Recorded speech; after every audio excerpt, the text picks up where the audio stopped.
Folks, welcome into the High Council here on World Class Bullshitters. I'm your host, Jeff Hicks, and with me tonight is my co-host, all the way from the Ripverse. Say hello to Andy Andrew. What's going on, Jeff? What's going on, High Council Chat? It is great to be back on another Tuesday night. We are here for the best show on a Tuesday night this side of the internet, so thank you for joining us. We've got a great show for you.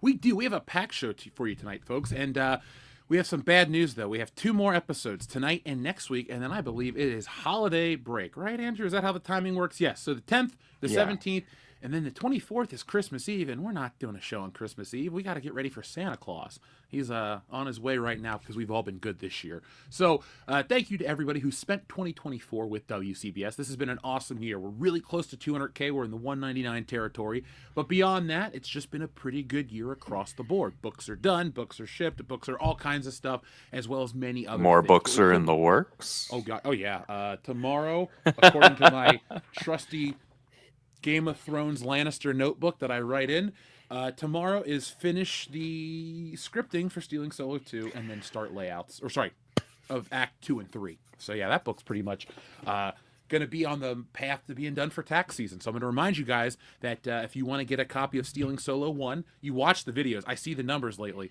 You guys know we're down to the last box. It is literally right next to me.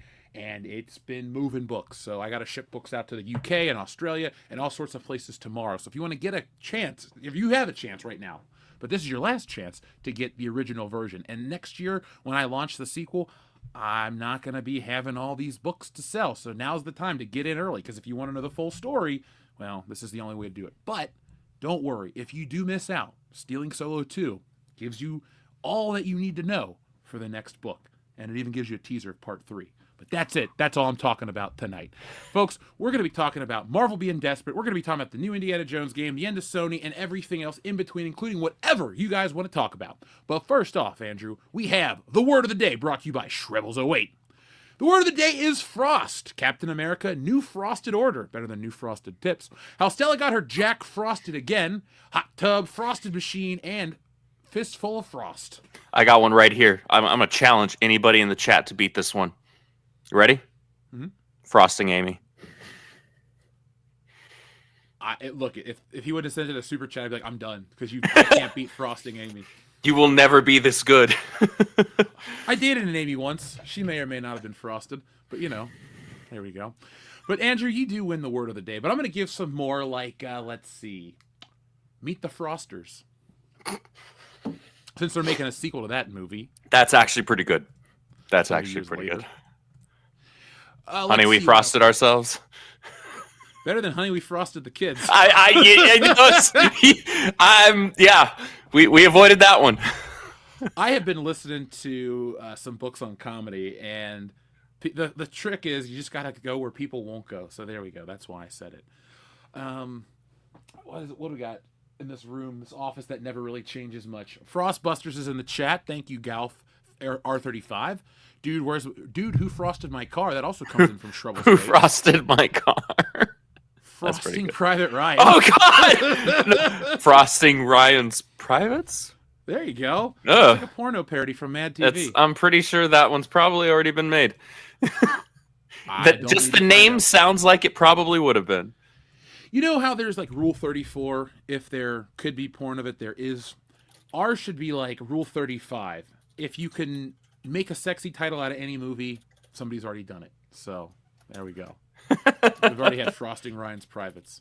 Folks, if you want to frost any other body parts, let us know. Like Frost Raider, Lara Croft Frost Raider. She does fight frost monsters. Romeo frosted Juliet. It does replace one word. Yeah. Sexy Shakespeare, that's the future. Not our future, but there's a future out there where there's a whole... It's probably out there, right? Sexy Shakespeare? Probably, and I'm sure there's some weird stuff too, because, you had Oedipus and his mom and all that, so, Let's change it with You Only Frost Twice. How's that? You Only Frost Twice. Or Frost Finger, or Frost Ball, Dr. Frost Finger. Oh, hold on. I'm trying to figure out how to work Octopussy into that. Frostapussy. Done that. Yeah! There we go. I think you might have topped yourself. Frosting Amy Frost It will pussy. never be this good, and I guess I was not talking to myself. Whatever you're drinking, make sure you have double next week. Cause, It's just coffee. I got coffee here too. It's cold, but I'll still drink it. It's in my little Star Wars mug. Nice. Folks, send in your Frost titles all night long. But Andrew and I are going to start talking about some other topics for tonight. Now, Script might not be able to join us. He is on location out west, and that's all I can tell you. So if he joins us a little later in the show, awesome. If not, we got a full show mapped out for you right now. Like, the Frost is not enough. Dude, I've been getting ready for the 007 Days of Christmas. I might be making some content. I might have acquired some emulators and some ROMs on how to record some game footage for the 007 Days of Christmas. It's something I want to do. I don't think a ton of people are as nostalgic for the 007 Days of Christmas that I am, but why not? We're going to start doing some tier list here on the channel as well, because those are always fun. So join us the week of Christmas, which is not next week. Well, I guess we'll do it late next week. We'll do it in the build up to Christmas starting the 18th. So, folks, join us each and every day for the 007 Days of Christmas here on WCBS. Yes, I'm taking it back. And if you get that reference, well, then you like some decent movies. But beyond that, folks, let's start talking about tonight's main topic for now. So, Andrew, we have talked a lot about superhero movies. We might be one of the last podcasts that still gives a damn, even though we don't really care that much. But it was announced yesterday, Marvel was so desperate. But Chris Evans is coming back to the MCU, even though he never really left. He was just in, whatchamacallit, Deadpool 3. That's professional. So anyway, he's coming back as Captain America. And I gotta say, from a business standpoint, this is like the worst look possible because you're 3 months out, not even 3 full months, but 2.5 months out from your new Captain America, and you're already promising audiences that it's inconsequential and that the real guy will be back in 2026. What does this say about the state of a brand? What it says to me is that so the Script, even though he's not here, he's talked about this before, that the people over at Marvel Studios, at least a lot of them, they know. Like, they know what's not clicking with audience. They know what's not down. So they know nobody gives a crap about Captain Black Falcon Man. And honestly, I don't think this is so much a deliberate attempt to bury that movie. Though I guess at this point, like, how much more money could it lose given how many reshoots they've had to the dang thing? But this does definitely scream, yeah, we know you guys don't actually want this guy. You really want him, so we're gonna give you him. Hey, hooray! Like, because this isn't even that far removed from them announcing RDJ's return. Even though he's not going to be Iron Man right away, we have enough reason to speculate and believe that he would end in that role still. So this, I don't want to get too far ahead of ourselves. However, I think desperation is definitely part of it, but it does also, I think, speak to the pendulum starting to swing back a little bit. Because if we were in a different year, if we're in 2021, say, we would be getting tripling down, quadrupling down in the direction that audiences clearly don't give a crap about. So, not that I'm particularly hopeful for a return to form for the MCU. I'm certainly not going to hold my breath for that. Purple doesn't look good on me, especially on my skin. So we'll see. I mean, it's very clear that they're trying to gain back a portion of their audience that they lost, right? Because they lost a large portion of their audience. You look at the audience that they had for Infinity War and Endgame, record-breaking, right? Until James Cameron was like, oh, hold my beer. I'm going to re-release this other movie that I guess people still wanted to see for whatever reason. And then they had just kind of mediocre performances. Then you have No Way Home. People want to see Spider-Man, right? They definitely don't give a crap about one-off like Spider-Man villain films. We've seen that happen over and over and over. But as far as Spider-Man, people are going to turn out for that, right? A lot of that happened to be helped by nostalgia because you had Toby back, you had Andrew back, you had Alfred Molina, you had Jamie Foxx. So you had this cast. You had Willem Dafoe, can't forget him. So you had this great all-star cast plus Marissa Tomei and Tom Holland. And then, they made good money. Now, most of that went to Sony, but they still had the audience there, right? So it shows that people were still willing and more than like desiring of comic book films, right? The superhero fatigue thing isn't a thing. They just want something that actually caters to them, something they actually want. People want Spider-Man movies, right? That's not much of a stretch to say. I don't feel like I'm going out on a limb saying that, right? People generally want Spider-Man movies, whether you're a longtime Spider-Man nut, webhead like you and me, or you're just your average normie who just likes comic book films and knows who Spider-Man is. People want to see Spider-Man in live action. That's totally cool. But you look at a lot of these other projects that they put out, clearly that's not what audiences want. So I think this is their attempt at trying to shift back in the direction that might make them some money. Yeah, it's a business. That's their goal. That's their directive. That's their responsibility, fiduciarily speaking, of course, even though that's not an actual word. But I do see it as it's a way to get people to kind of care. Because there's not a day, and I know my algorithm's jacked up because I tend to watch these things, but there's not a day that goes by where I don't see a Marvel is dead, phase 6, 5, 6, whatever is doomed, or the 9th generation of game consoles is garbage. Like, I watch those type of videos all the time. I don't know why. But I don't think this is wish fulfillment, or I don't think this is fans trying to put it out there to hurt Marvel, but I just really can't dig in and feel anything but apathy. It's like pretty much any franchise that I like these days, for the most part, it's kind of boring. And it goes to everything. I'm about to go watch Craven for the show on Thursday. Am I excited? No. Am I excited to watch anything really new this year? Not much. But I think this is one of those last-ditch efforts because you think you're going to get people so hype, and I'm not even putting a D on the end of it, but they think the hype is going to sell this, and it's not. There are so many people that don't go on the internet, that don't give a shit about this stuff, and you got to have something bigger than Chris Evans coming back, because he was in Deadpool, and everybody saw that one. That was the big hit. Yeah. So you're kind of at man, we already blew our load with Chris Evans, but that's okay. He came back as the Human Torch. He's going to be back as evil Captain America. Who gives a shit? It's the same actor. This whole multiverse thing didn't work already, and it barely took off. So now we're going to be stuck with, that's not Chris Evans playing Captain America. That's Chris Evans playing Hydra Steve Rogers from Earth 90210. And you're like, what is that? Is that for sure what they're doing? No, but I'm guessing it is because I expect disappointment from Marvel.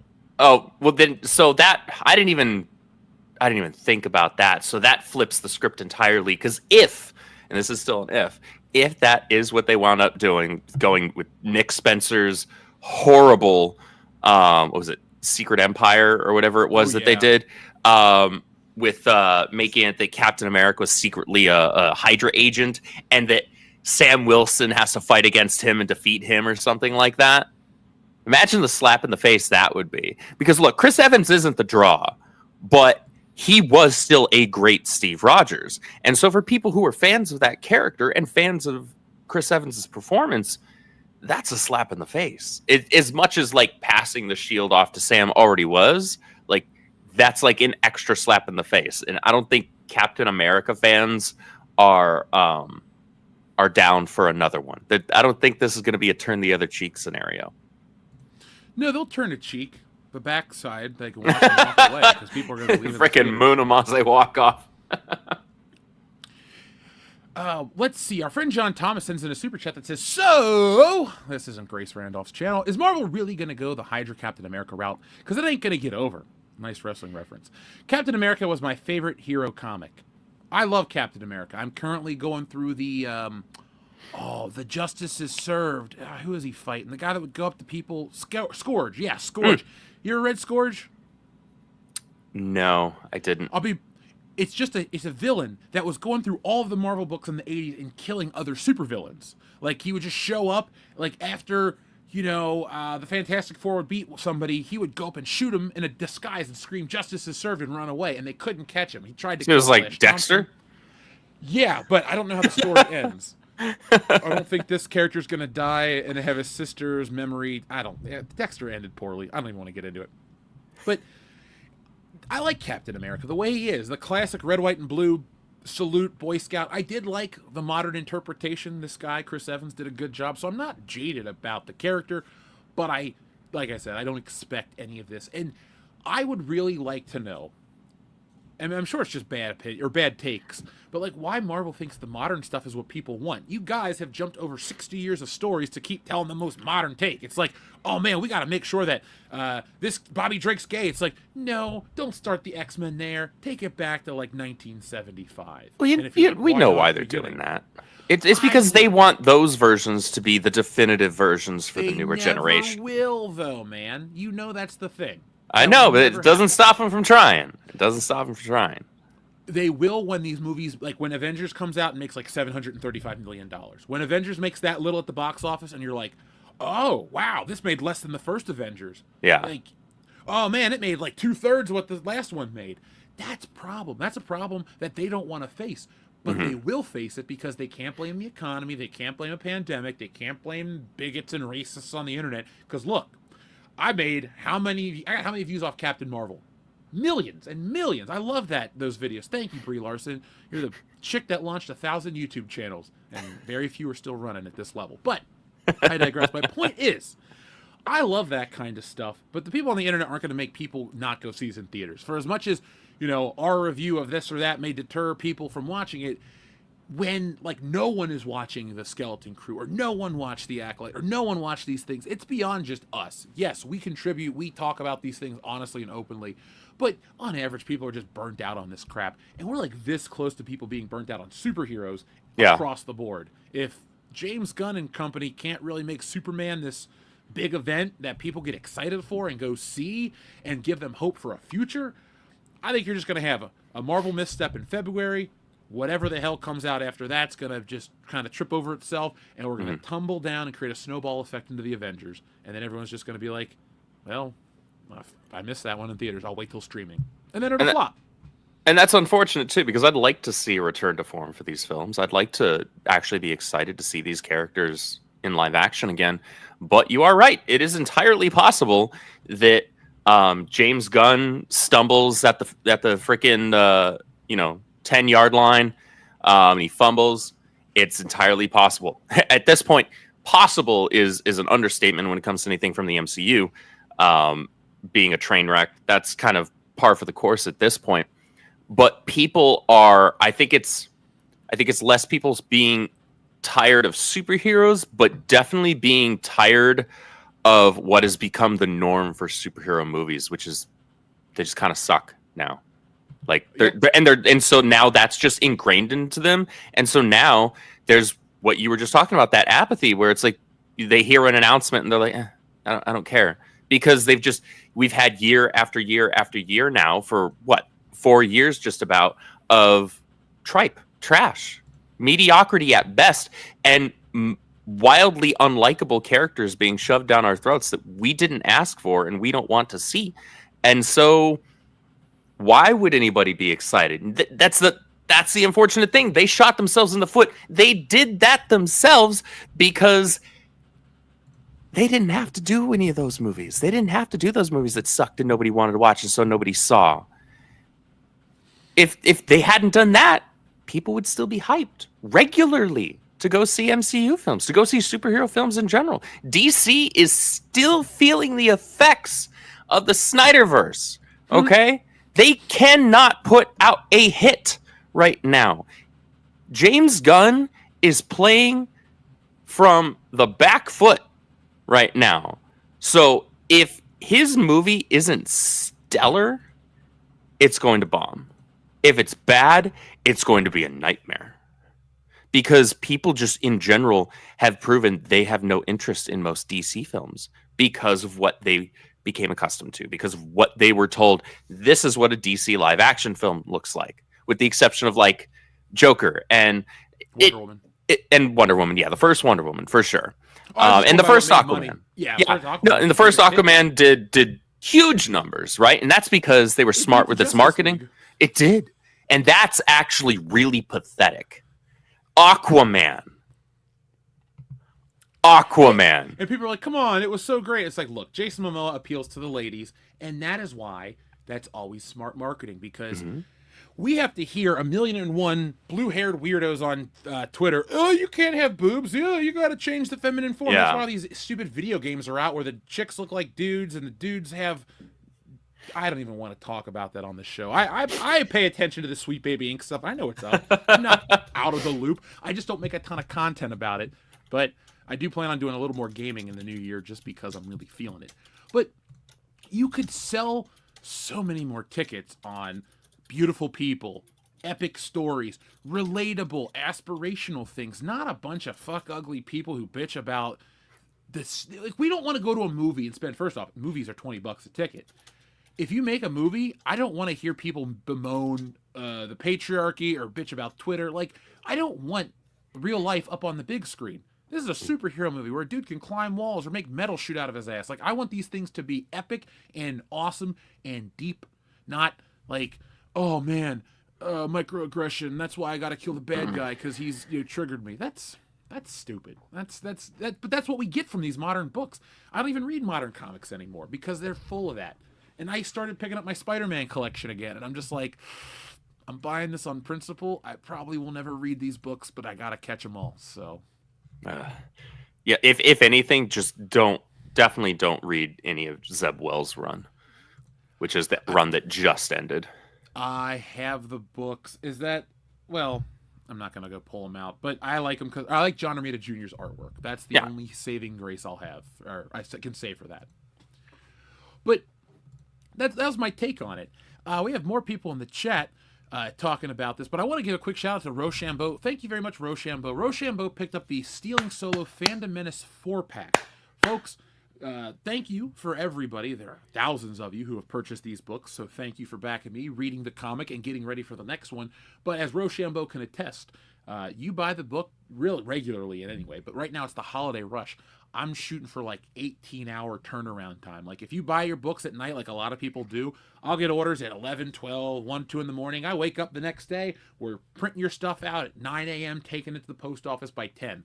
And our international people that have just bought books yesterday, yours is already out there, like at FedEx. Same with everybody that's going tomorrow from the UK. Your books are going to FedEx at 10 a.m. when they open here. So, folks, if you want something for somebody that likes Star Wars or geek culture and you need a great gift, they're Stealing Solo, and now we have Tits and Art on the website. So if you like art and the thing that precedes it, the tits, well, this is the book for you, and it's huge. So that's all I'm going to say about that. But thank you, Rochambeau, for supporting the channel. Overkill161, thank you for everything you do, too. Unlikely future entertainment predictions for 2025. Mine is Disney sells Star Wars to Saban Capital Group. Hope springs eternal. Now, Andrew, before we come up with our own take, let's play an Overkill 161 sandbox for a minute. Let's say Star Wars is sold to Saban. What do you do? Do you continue the 5 things that people like, or you just wipe the slate clean and, I don't know, merchandise the past? Well, here's the thing. Disney already set the precedent of tossing out a bunch of existing lore. Eye for an eye. Your like stuff sucked. Look, I like the first season of The Mandalorian quite a lot. But I would toss that out in a heartbeat if it meant fixing the franchise as a whole. So, yeah, I mean, I'd be totally up for that. Or if whoever you only have 2 options. 2 feasible options. So the easy and quick one is to just toss out basically everything that Disney did. At least in terms of like comics, books, TV, and movies, right? Or you could attempt to repair it, but that would take so much more work, so much more money. It's way easier to say, we know you guys didn't like that anyway, so we're just saying it didn't happen. That was a holodeck episode. Let me dream that's real, because that'd be amazing. It'd be like waking up, what is it, Dallas, when Bobby's still alive? Yeah. Whatever, he's in the shower. We wake up tomorrow, it's like, what the hell is Disney Star Wars? And I just kind of look into the camera. It was all a bad holodeck episode, poorly written, poorly acted, poorly choreographed, and sounds like a holiday special, Andrew. Yeah, that pretty Oh much. yeah, that's in the not the Acolyte. See, I can't even remember the Skeleton Crew. It was I the heard holiday. about that. Yeah, they watched that weird table hologram thing, and I just kind of rolled my eyes and went, "This is stupid."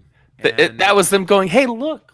You remember Star Wars? Yeah, I remember when Star Wars was I good. It was a remember. long time ago." And it's not too Um, far, far away.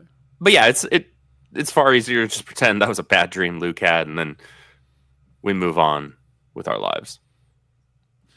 Yeah, I want that to be the case, but I just don't think fans would care because all the like regular people that were like really diehard are just gonna be like, what? You can't get anybody back. It's not about apathy, like people are broken. It's that you've disappointed them for a decade. Like brands die. Remember Enron? Remember when that was too big to fail? That was in the 90s, man. Yeah, but I can go list you dozens of things that were considered too big to fail, could never happen in a million years, and now they're gone. People forget, like, within yours and my lifetime, Marvel almost went bankrupt like twice. Yeah. They were like this close to just being gone. It was a different time back then, man. There is no such thing as too big to fail. It might take you significantly longer to fail it with any level of permanence, right? But You're just bleeding out. yeah, if you're just hemorrhaging money because you're making stupid decision after stupid decision after stupid decision ad infinitum, like I don't know what to tell you. I don't know how to help you because I feel like the market is pretty clearly telling you what you need to do. Right, you take a look at Star Wars toys. What sells? Classic characters. Classic characters. Classic, your OT, your prequels, stuff for select video games will sell well. None of the new stuff sells. Nobody cares about that. I wouldn't even lump in the original trilogy sells well anymore. That's all it ollies to. Like Princess Leia, Han, Luke, never Chewbacca. But that other Wookiee from Ahsoka or whatever it was, that's there. But, that's sad.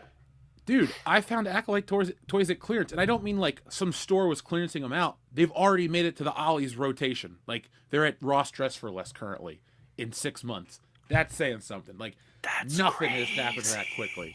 Yeah.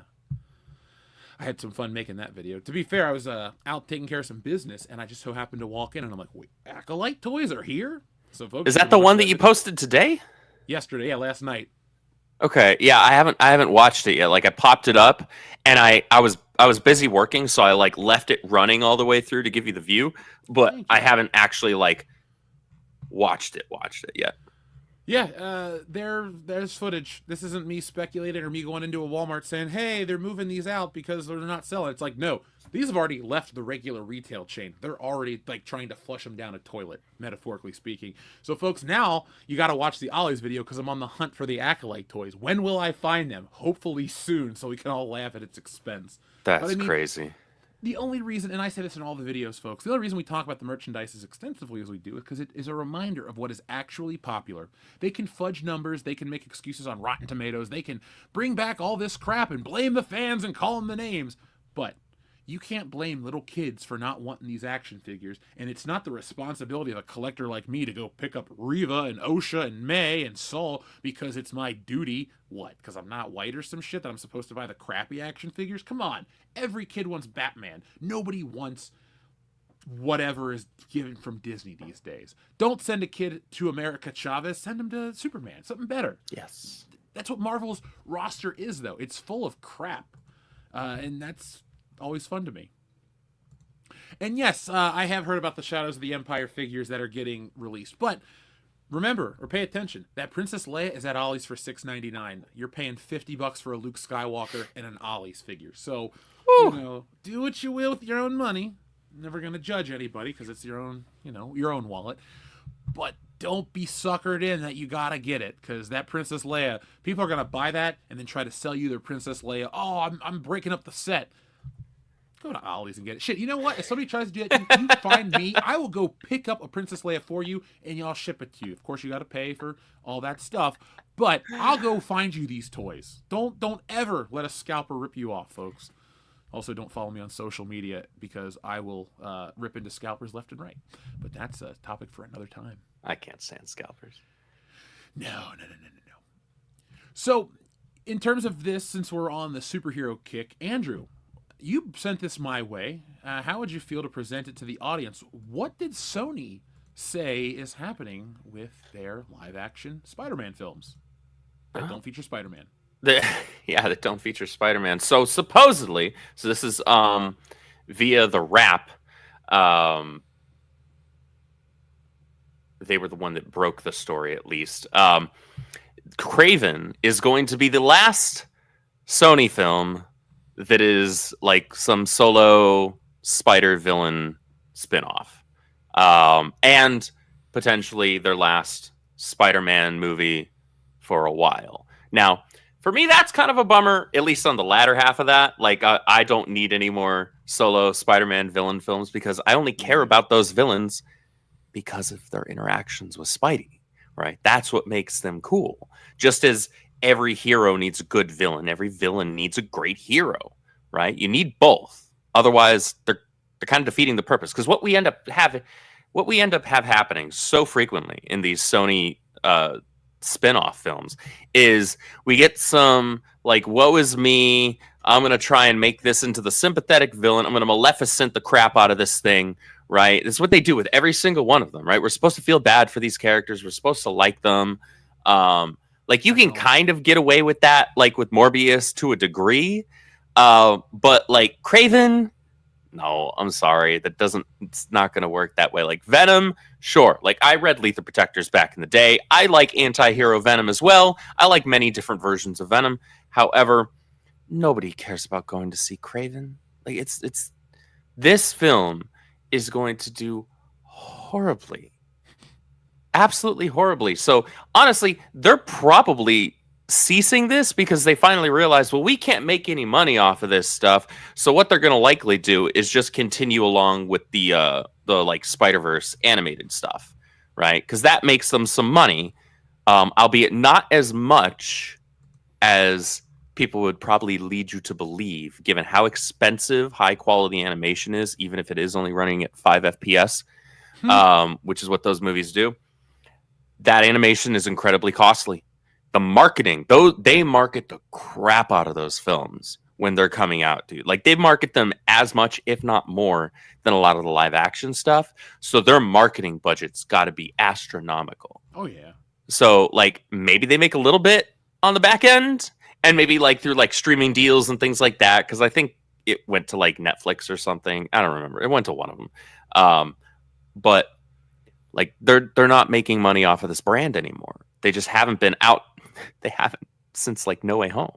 And No Way Home, they made a pretty penny, right? Because the movie did very well. Because you brought back Toby, you brought back Alfred Molina, you brought back Willem Dafoe, you brought back Andrew, right? Like, you had people with reason and good cause to go check this out because they liked a lot of the people that were going to be in the movie, and they liked the roles that they were in. They'd seen them in those roles before, and they liked them. We're not getting that. I don't know who had the wild hair. Oh, that's right, Avi Arad. He wanted to push. He pushed Venom on Raimi. He pushed Sinister Six on Webb. Like, this is all like his. I wanted to say fetal alcohol syndrome brainchild. So yeah, that's basically what it is. They're not doing this anymore, at least for a good while, and honestly, for good reason and good riddance.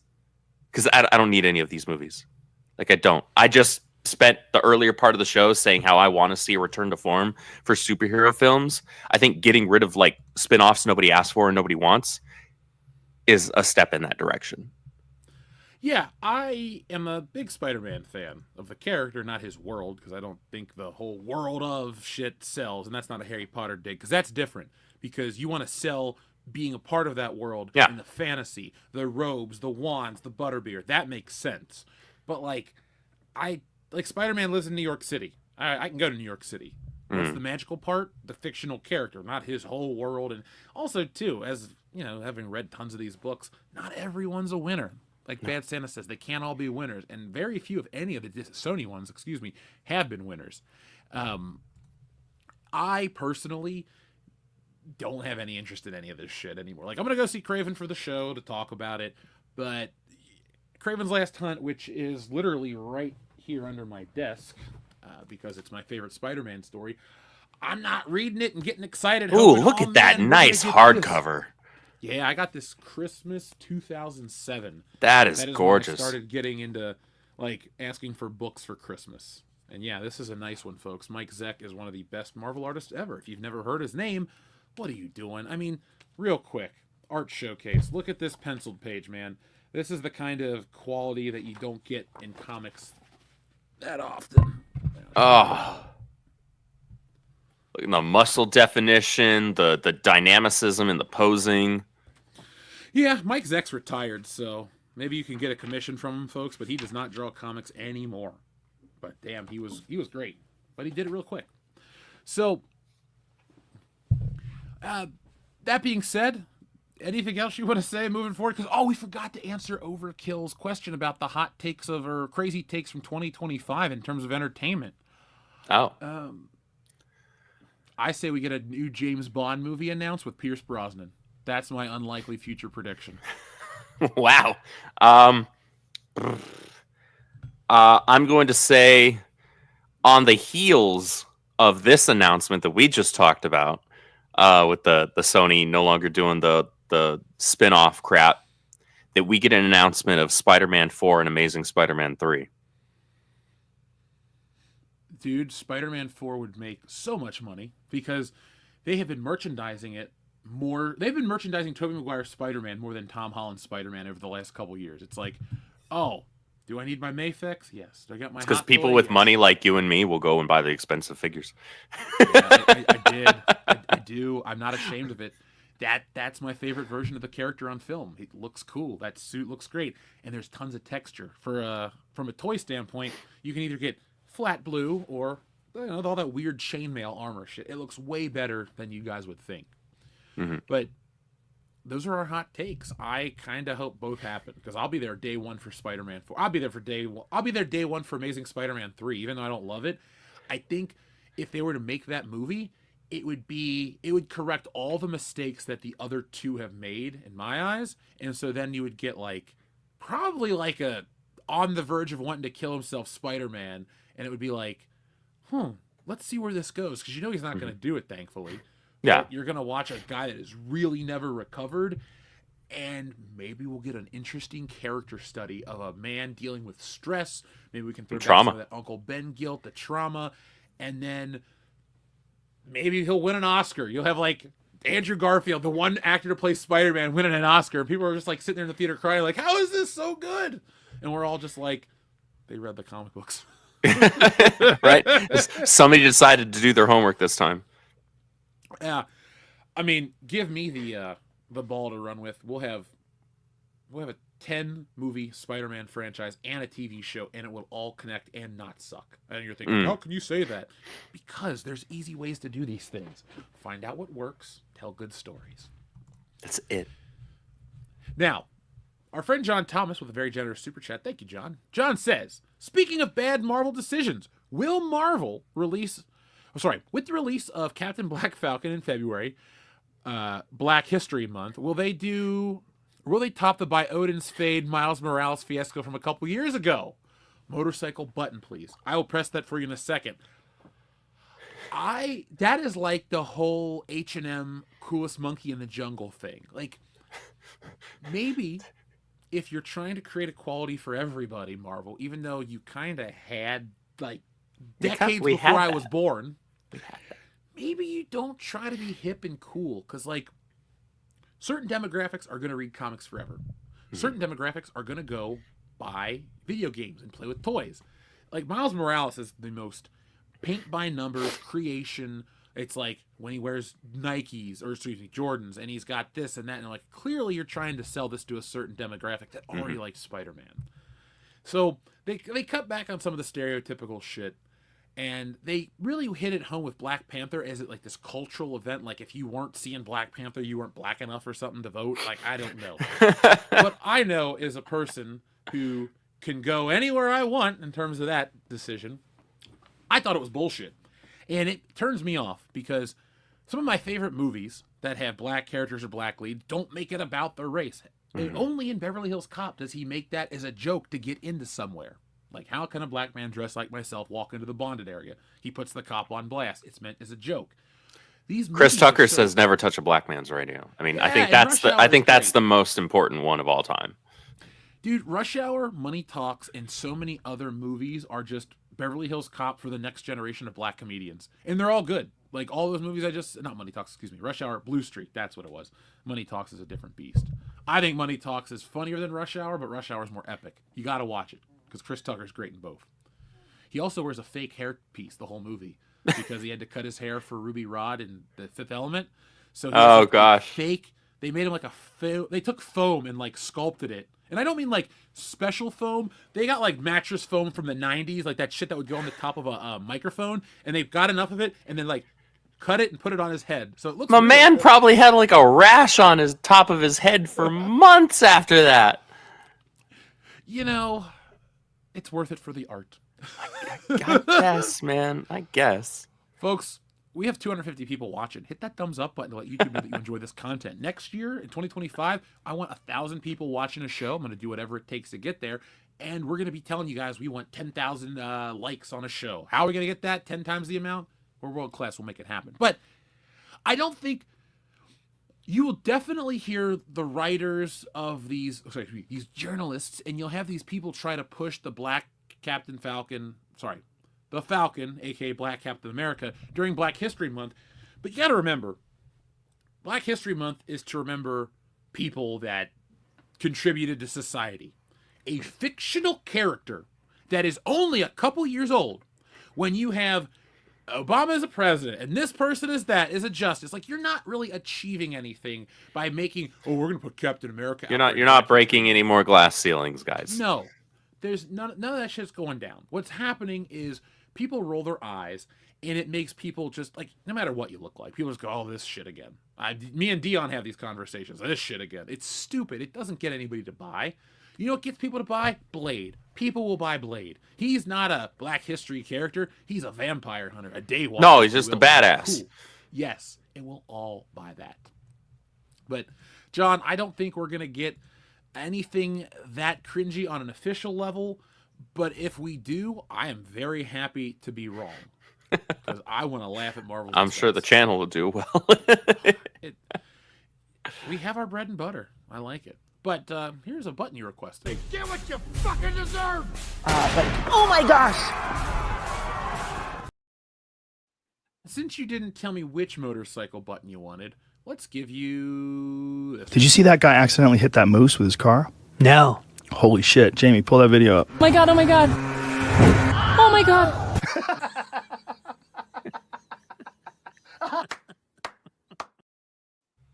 Bye, guy. You shouldn't have stolen a motorcycle. Our friend Xavier to God, thank you very much. Who would you guys say is Spider-Man's top 5 or top 10 villains, and who's Batman's? You only do 5 for both if you can't do 10 for both of them. Also, what's the worst Spider-Man movie? Okay, I could do 10 Batman villains, but, like, it would be kind of like, I might pick ones that people like, because I'm going to be drawing a blank. KG Beast, maybe? No. But Spider-Man, easy. I go Doc Ock, number 1. Then I'll do Goblin. And this is kind of iffy in the order now, but I do like Kraven the Hunter. Yeah. I like Electro. Like, for a fun one-off character, it's just like, oh man, Electro popped up. Boom. I like the Sandman. I just like when his costume doesn't look retarded. Yeah, I like the original Electro. I don't like Hydro Man. I like the Scorpion. Put the Scorpion in, like, 3rd or 4th place, because I like the Scorpion quite a bit. I have to look at I got him up here. Why am I drawing a blank? Because I'm on air. Carnage I know that is. I don't think of Venom as a villain. I think of Venom as like he hasn't been in a long time. Dude, most of our lives. Yeah. Because we were both born the same year Venom was created, and he was only a villain until we were like 3 years old. Yeah. So, I'll put Carnage on that list. What about you? I don't think I would really deviate much from yours. So obviously Gabi, Doc Ock. I think I'm in agreement with you. Actually, those would be my top. So I think our top three are identical. With Great minds think alike. With Doc Ock, Green Goblin, and Kraven. After that, I think Mysterio's a really fun villain. I forgot about when Mysterio. He's done. When he's used well, he can be a really fun villain. And I got to go with Carnage because I like just how much of an absolute psychopath he is. Like he does not. There's no real holding back with him. There's no like, oh well, he might not just like kill those innocent people there. No, he already did actually, and he chopped them up. I'm rewriting my list because now I'm like remembering everybody. Let's see, Hobgoblin's on that list. I like in a top 10. Hobgoblin would absolutely be in my list.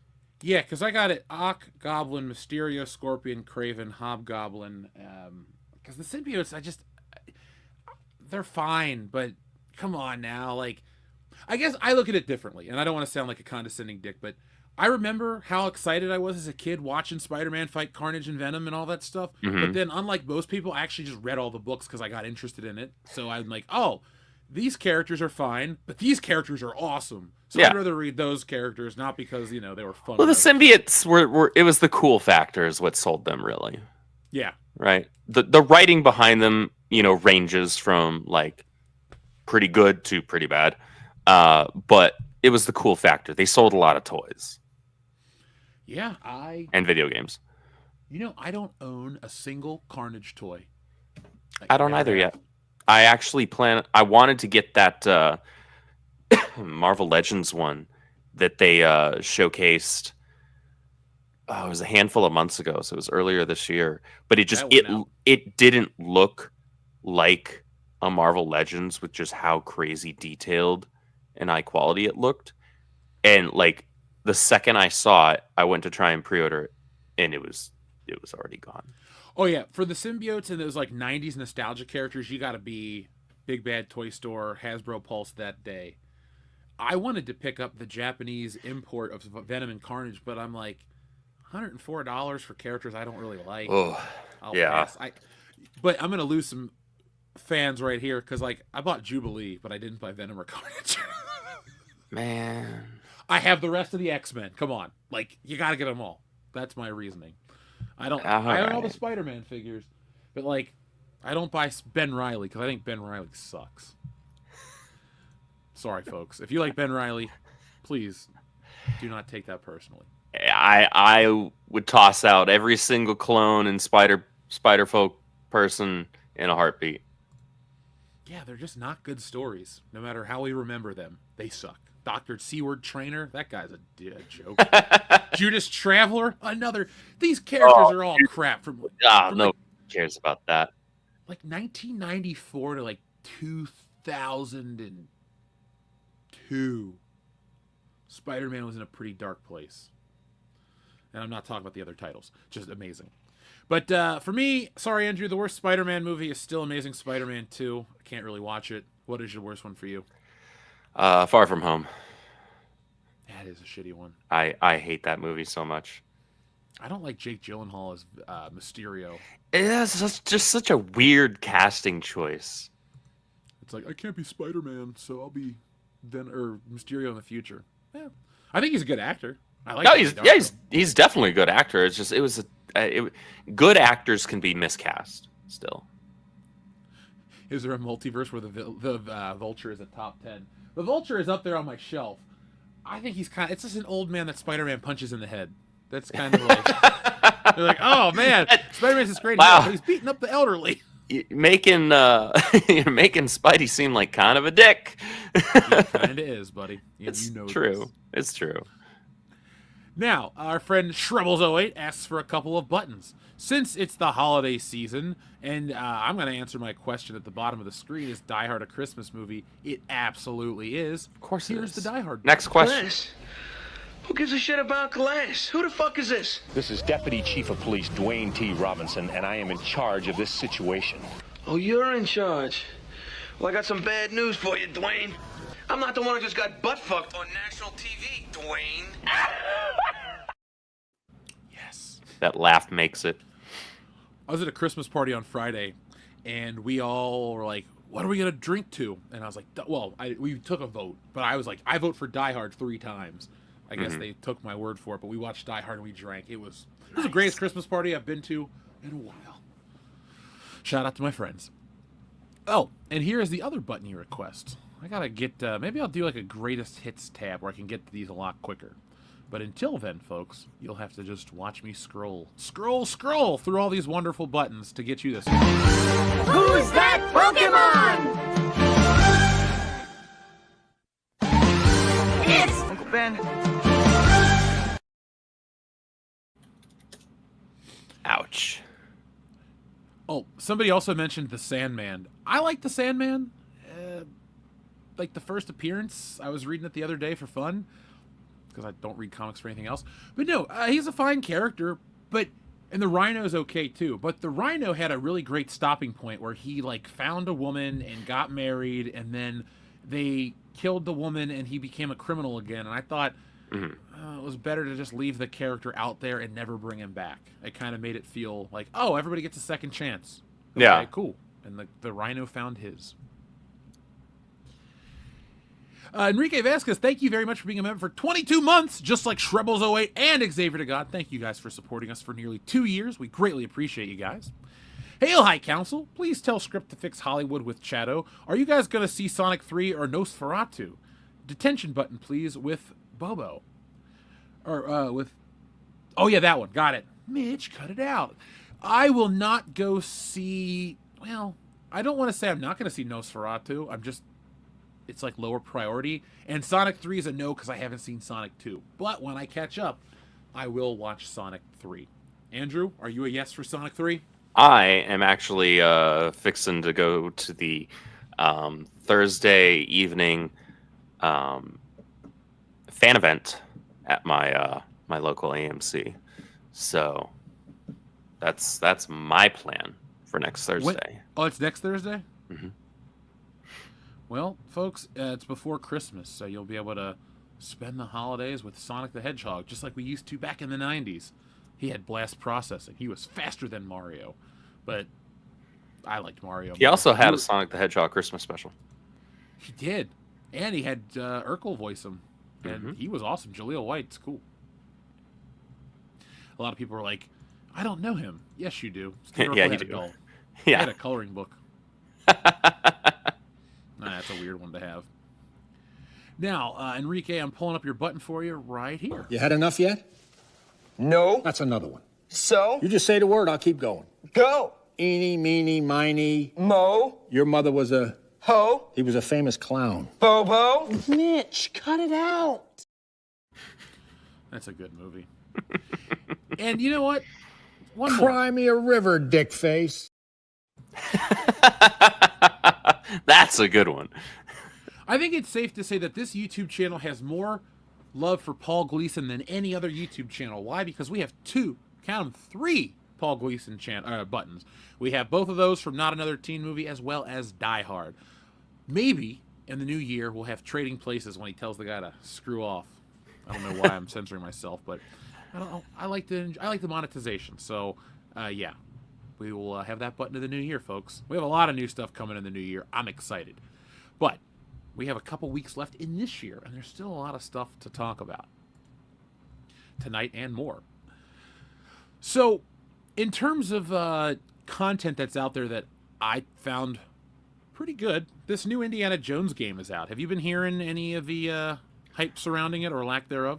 So I haven't heard much chatter regarding it. However, from the people that I do know are playing it, they're saying it's actually like it, just as far as like a game goes, they're really enjoying it. And these people are Indiana Jones fans. So I'm like, oh, okay, well, that's interesting. I also find it interesting, especially, that a lot of other people aren't talking about it because of how kind of hardened the paint they were going against the game when it was initially announced. Because, stuff came out about some of the people that were attached to the development team and the studio and all of that. And fair enough, that puts up red flags for sure. But now those same people are just kind of like, mum. Because there's really not a lot of this stuff in the game. The only thing that I've seen so far, because I think it's a very good game, very well made, fun to play, there's a content trigger warning where they're like, we're putting Nazis in the game, you might be upset by it. And I thought that was stupid. But when you turn on this game, it's like the fourth Indiana Jones movie. Forget Kingdom of the Crystal Skull. Forget the fifth one. James Mangold would like you to remember how much he worked on it, how hard it was for him, how sad he was when it died. Check out the tweet. It's been a fun conversation. Make a better movie. That's what everyone's been saying. Make a better movie, buddy. The standard, the bar was set pretty high with the three that came before it. So, Well, that fourth one, the bar had been dropped so low that you're going to trip on it. I'm not aware of a fourth Indiana Jones film. Thank you. There's a free coaster that comes with every Indiana Jones box set. It might play if you put it in. I heard there's an Easter egg. There's like a whole movie. It's a rumor, though, at this point. Oh. I don't know if I buy that. This video game, though, is very cinematic. It starts out, you get to play the opening to Raiders of the Lost Ark in first person. You walk through the jungle. You find the Jovitos poison-tipped arrow. You get to turn around and whip the gun out of the guy's hand and walk out of the shadow. And then it gets better. You go into the temple. You pick up the sand. You put it in the bag. You go through the spider's webs. You see everything. You gotta stay out of the light. You have to put your hand up into it. You do all that. You literally relive everything until Indy jumps out of the temple after the boulder's chasing him. Like, you do that all in first person. That's amazing. Cool. I had a big smile on my face the whole time playing it because I felt like I was Indiana Jones, much like when I used to play. Well, I still play GoldenEye, but the first time I played GoldenEye, I was like, "Oh my god, I'm James Bond!" You have your hand and you're walking around with the gun, shoot people. There's James Bond music. You are in there. This game is very cinematic. Like, I fought a villain. It was played by Tony Todd, the Candyman. It was really weird, and you got this really nice-looking Indiana Jones model that sounds like Harrison Ford used to sound like, and it is just a classic style Indiana Jones game. I'm picking up treasure chests, or picking up treasure maps. I'm putting together puzzles. I'm learning about history. I'm piecing together this story without having my hand held. It's a very, very, very well-made game. The only complaint I have is the combat is there's a limitation. Indiana Jones is his brawler, and so when he fights, he kicks ass. He can get his ass kicked. He doesn't have much in the way of finesse. He just he's scrappy. Yeah. In this game, you can punch like 6 times before you have to slow down and like regain your stamina. So if anything, I would say this game needs an overhaul of the combat system because it's kind of lame. But it is cool how you have to use your brain. It is cool how much you can do in this world. It feels like a very current gen game. It doesn't feel like it's been dumbed down for the PlayStation 4 and the Xbox One. This is very much a modern game. And I'm not saying you got to go out and give your money to Lucasfilm, folks. That's up to you. But I pay for Game Pass. This is included no matter what. So I checked it out, and it looks good. Like, it's the best Indiana Jones story since the Last Crusade. Oh, wow. Well, I mean, so low bar, but it sounds like it's really good if you're praising it this much. It's fun. Know how big of an indie fan you are. Yep, and they get the music right. Even though the voice isn't 100%, Marcus Brody's there. It's very much. It takes place, I think, in 1937. So if you're in love with Raiders of the Lost Ark, imagine an Indiana Jones movie. Instead of Temple of Doom in 35, the next year Indiana Jones goes to the Vatican. And for those out there that are like, oh, Indiana Jones fights stupid shit, this one's all about religious artifacts, crosses. You literally dress up as a priest and sneak into Vatican City, and you're taking pictures of these inscriptions so you can take it back to another priest, and he's going to help you fight a corrupt priest who sent this like giant thug to America to rob your Marshall College. And it looks great, and it plays great, and it's fun. I don't really know what else there is to say about it besides, if you're on the fence, I haven't beat the whole game. I'm not going to be playing it too much until the Christmas break, but I don't see the quote unquote wokeness. I think people are quoting that one of the creators says that the woman is the intellectual equal of Indiana Jones, but so is Dr. Elsa Schneider. Is The Last Crusade a woke movie? No, it's not. No. It sounds like people are grasping at straws, and now that there's really nothing to hold on to, they're just not talking about it. So that's really it. It's fun, and when I learn more about the game, and if I see any of that stuff in there, I'm always honest with you guys. Yeah. But for the 2 hours I've played and explored, I just was Indiana Jones fighting fascists. I haven't even reached the Nazis yet. I'm fighting Italian fascists. Ah, okay. Right on. Yeah. And for those out there that are like Indiana Jones games are whatever, some of the best games of those eras were Indiana Jones games. Fate of Atlantis was good. I love Emperor's Tomb. That's still my favorite one for nostalgic reasons. And hell, Indiana Jones on the Super Nintendo, The Greatest Adventures. That was hard, but that was fun. So Indy's been treated fairly well in video games. It's nice that they continue that trend. Unlike Star Wars, this game isn't broken. Yeah, what was that? Outlaws, right? Outlaws. Yeah, that was just a complete mechanical nightmare. Yeah, this is made by Bethesda. So if that means something to you, it's going to be that kind of game. Let's check in with the audience, Andrew, because we have had some more messages come in. From Xavier to God, FMK, Sandman, Hydra Man, and Molten Man. Well, I'm killing Molten Man, I'm marrying Sandman, and I'm effing Hydro Man, because at least he's mildly fun to watch. Molten Man sucked in the movie, and was it Mark Raxton or Roxon or whatever his name is? He's not that great in the comic books either. I can't argue with that list at all. Actually. Well, then don't. Let's play the next round. I forgot the lizard shit. FMK, Lizard, Vulture, and the Smythe family. That's pretty easy too.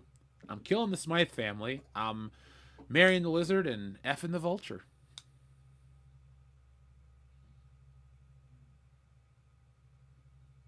Ditto. All That's right. like the lizard is absolutely the best villain out of those. Oh god, yeah, Lizard's great. I'm embarrassed that I forgot him on my top 10 list.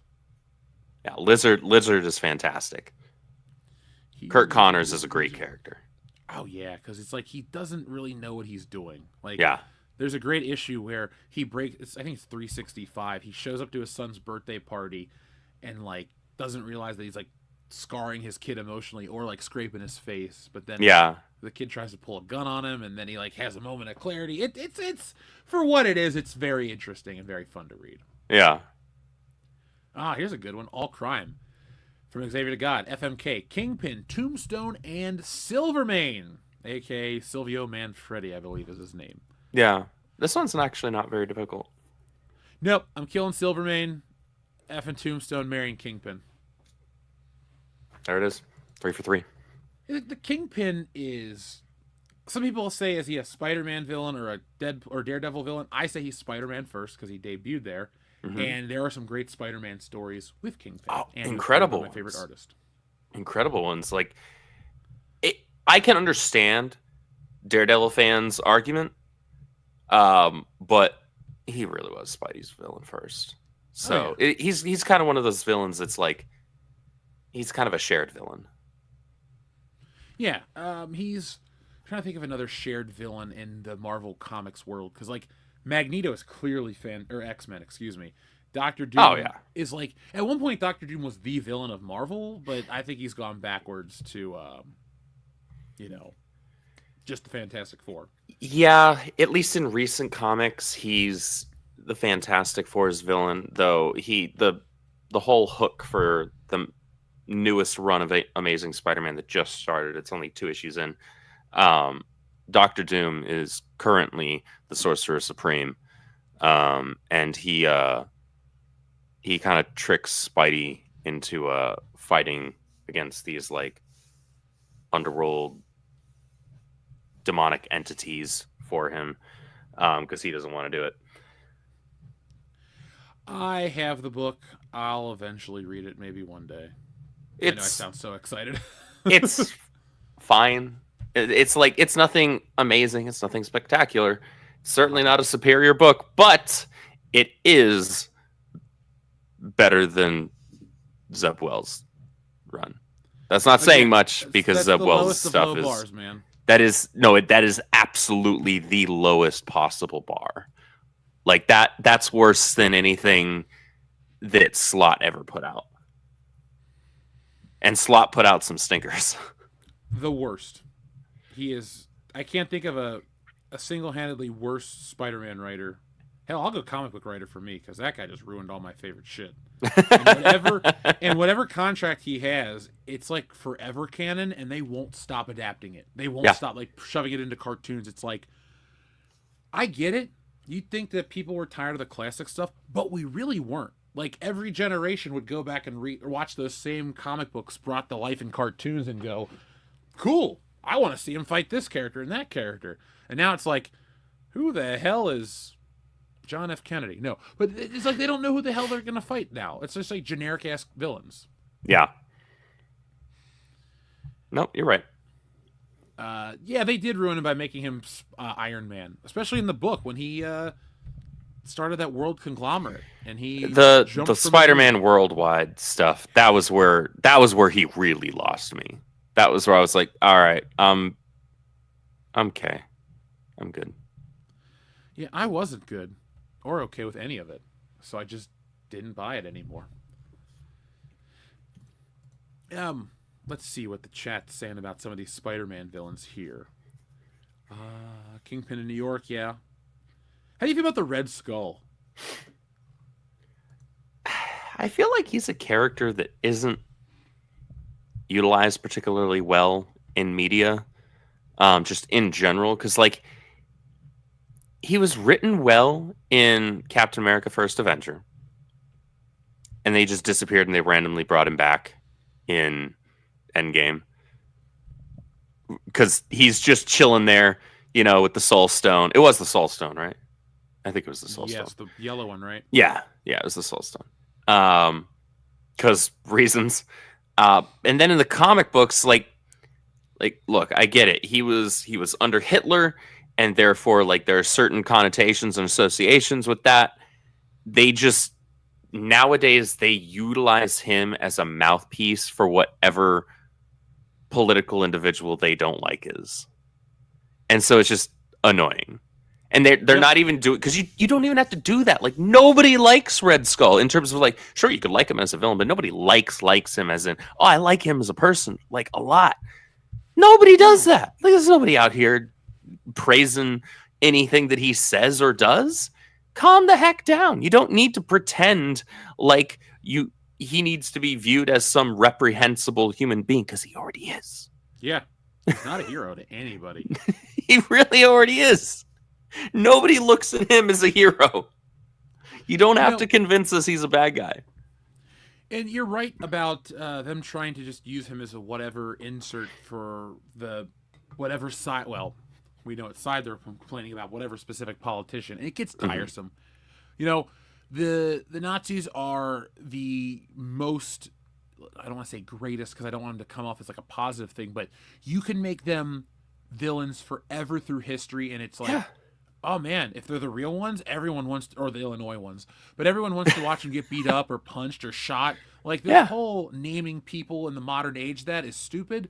But when you tell a Captain America World War II story, like we're in the chat, or tell Indiana Jones stories or anything classic from World War II, a very basic good versus, and everybody's on board with it because they're the definition of evil. Yes, like throughout history. Don't try to conflate it to modern day garbage because you didn't like how something went. There is nothing modern day. Yeah, there's nothing modern day in the United States that remotely resembles the freaking Nazis of World War II.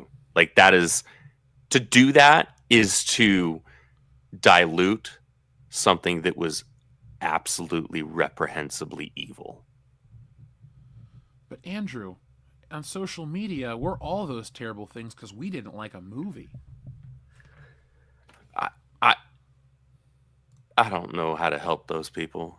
I really don't. They're beyond help. What you do is you just lead them, you point them to the nearest dock and say, that's the ocean. If you swim far enough, you might get to Europe. See if they take the bait. They might. Drag a bucket of chum while you're at it with you. We're like, ooh, I love SpongeBob, and they dive right in. Yeah. Throw a Krabby Patty out the sea. If you go deeper, there's a Krusty Krab pizza. It's the pizza for you and me. I swear you'll find it. Oh gosh. I don't even think that's illegal, because if somebody's that dumb that they believe you that there's a pizza under the sea waiting for them, like, never mind. That's again, like, I don't know how to help you if you're that dumb. Yeah. Andrew, the answer is you don't help them. You just it's called natural selection or the Darwin effect. Yeah. Or the Darwin Awards. Yeah, Read just those. let survival of the fittest sort that out. And yes, I have seen the Darwin Awards. My favorite one of all time was a guy who fell off of something and landed nuts first onto a fence and then died from that injury. I'm like, what the fuck, dude? Yeah. That's Painful. That's rough. Like that hurts just kind of picturing. Yeah, that's why I don't.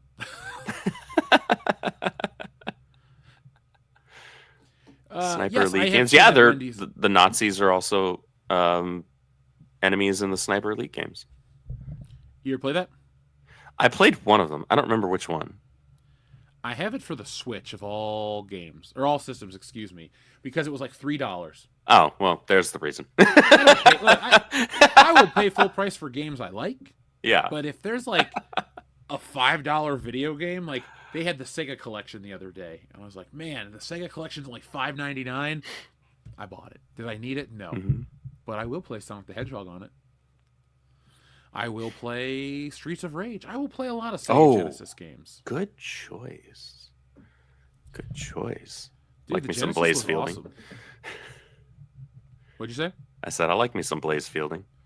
Oh yeah, that's the kid on the roller skates right now.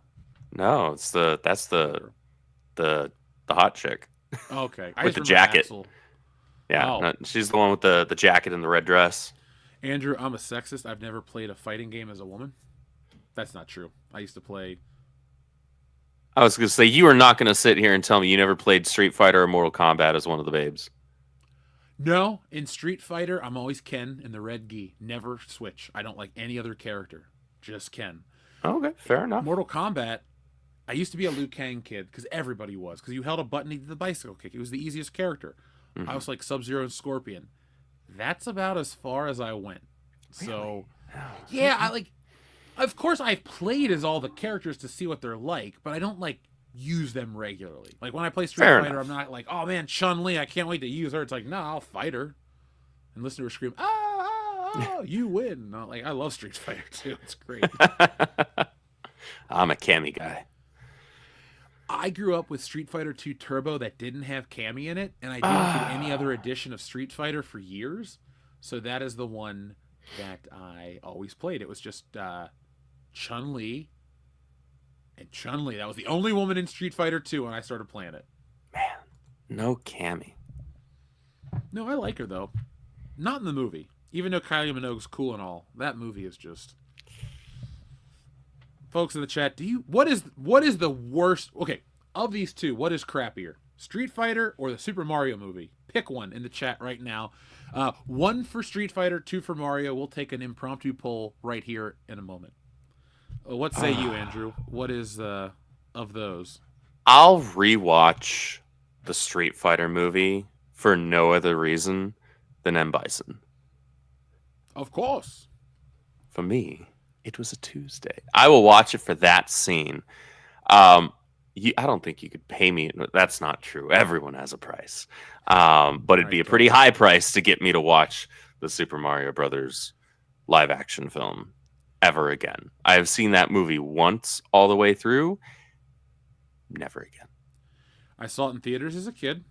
I hated it. I have some of the toys. I kind of played with them.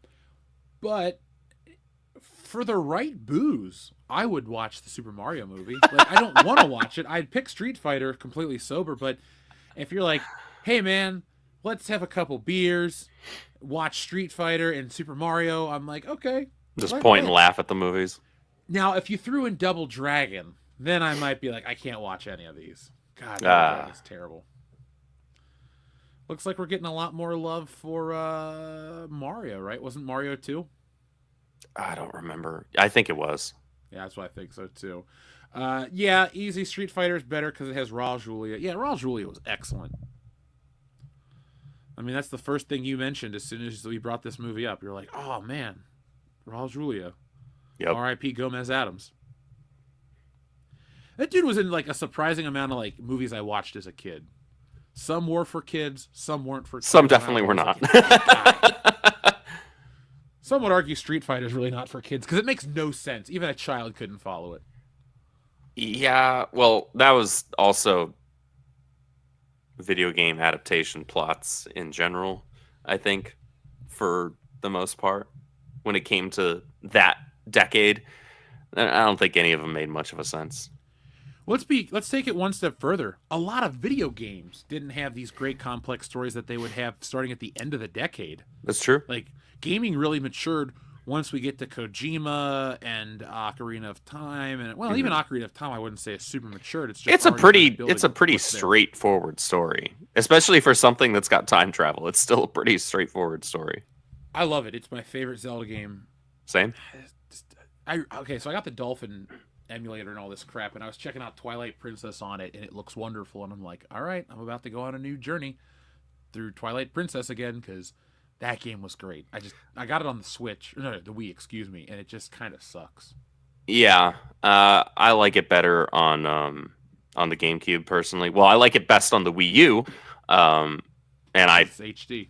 Yeah, and I also play it on my PC with 4K mods, so it runs at 120 FPS and it's 4K, so it's gorgeous.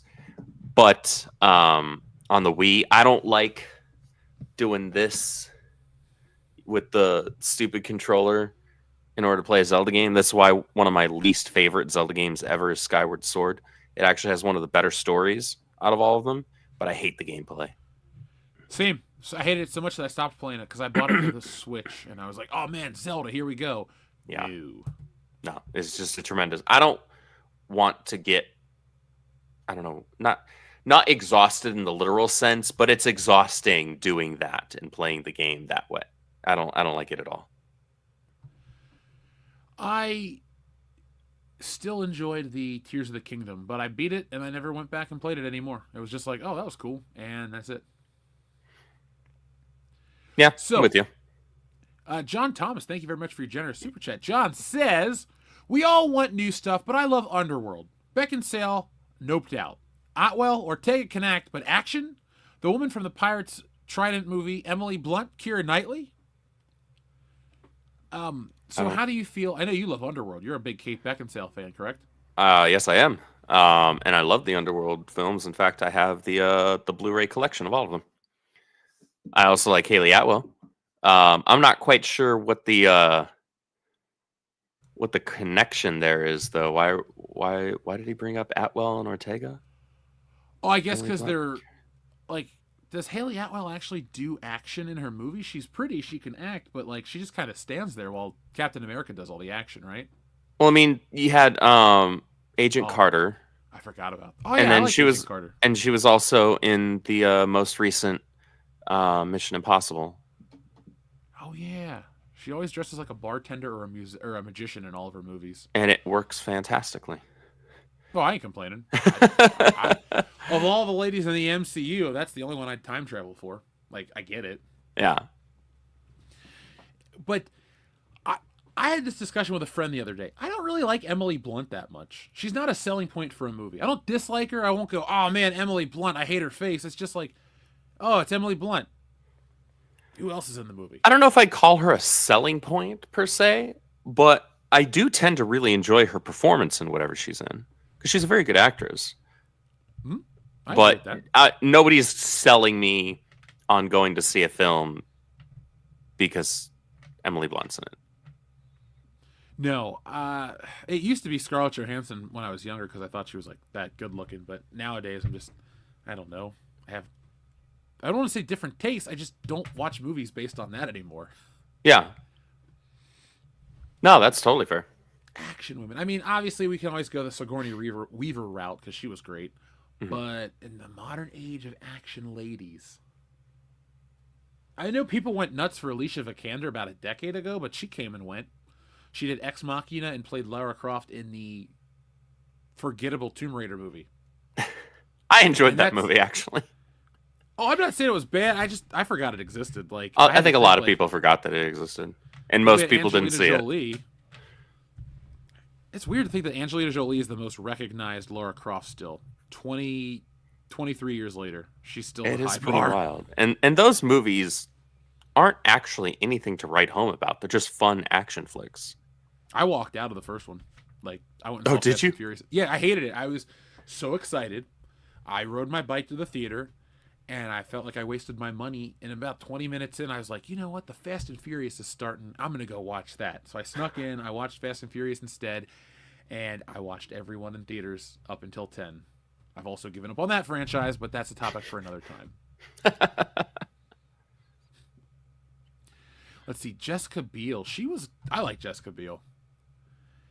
Jenna Ortega is built like a Pez dispenser. I don't like Jenna Ortega. She's there for the craft crowd, and Yeah. I'm not in the craft crowd. Yeah, I mean, she's got her wheelhouse, and she does well in it. She's entertaining. She's got her own kind of charisma to her. But that's another actress you're not going to like sell me on going to see a film with, just because she's starring in it. No, I didn't go see Beetlejuice for her. Yeah, no, you went to see Beetlejuice for Beetlejuice. Exactly, but don't say it one more time or else it'll appear. Keira Knightley was also fine, but she's so little. I couldn't believe she could do any action. She's like Natalie Portman. That Yeah. gun, like. Okay, Well, I mean, she was one of her handmaidens. Oh yeah, fuck. People yeah. forget that. People forget that. I remember her too, Warlock. I remember her too. How do you feel about Zoe Saldana as an action star? You know, even though we just said like Keira Knightley is too small, same with Jenna Ortega, there's something about Zoe that when she's doing a performance for it, it works well enough. Because I like all the action roles that I've seen her in. Like, I've got no complaints, and I like her as an actress just in general. I thought she was a great pick for Uhura as well in the Trek films.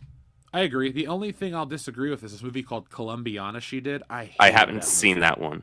I heard it was bad. We saw it, what was it, Labor Day weekend in theaters. And here's the best part of that movie, folks. The movie theater that we parked at had this parking garage that you had to pay for. And because it was the holiday, parking was like $30. The only thing that was good about that movie was because we had movie tickets, we got a refund of $28.75 and paid $1.25 to park there. So that was cool, and we got to watch the fireworks. Okay. But other than that, that movie is nothing to me. That's obscenely high for parking. It normally is only $1 when you park for the movies, but it was okay. The way Cincinnati works is it was in Kentucky first off, but this building is right on the river, so if you're there, you can get access to the river fireworks. So that's why it's so expensive, because they're trying to curve people from parking their cars there. I Most people see. are like, $30, fuck that. But like, if you show that you actually had a movie ticket, you were parking there because you were going to see the movies, then they like refund you back down to the price of just the normal parking fee. I got you. Okay, I guess that makes more sense. I don't know how you feel, but somebody tried to pitch me on Kristen Stewart years ago, and I just never could care.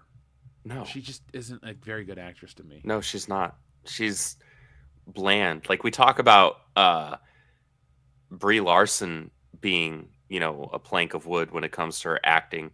Like, she's shown that she can be charismatic and bubbly. I don't think I've ever seen anything remotely resembling such words when it comes to Kristen Stewart. You never will. You never will. Unless they do another Twilight movie. No, they're not going to do any more of those. He's off playing Batman. Yeah, that's true. Who do you think is going to be DCEU Batman? Unknown or well-known actor? I hope that they go the lesser-known actor route at this point, because we've had a lot of instances where we've had super high profile or, at least well-known actors in the role. Even Michael Keaton at the time, he was known. But then, George Clooney was obviously known. Val Kilmer was known. So was Christian Bale. Honestly, Christian Bale had large roles before.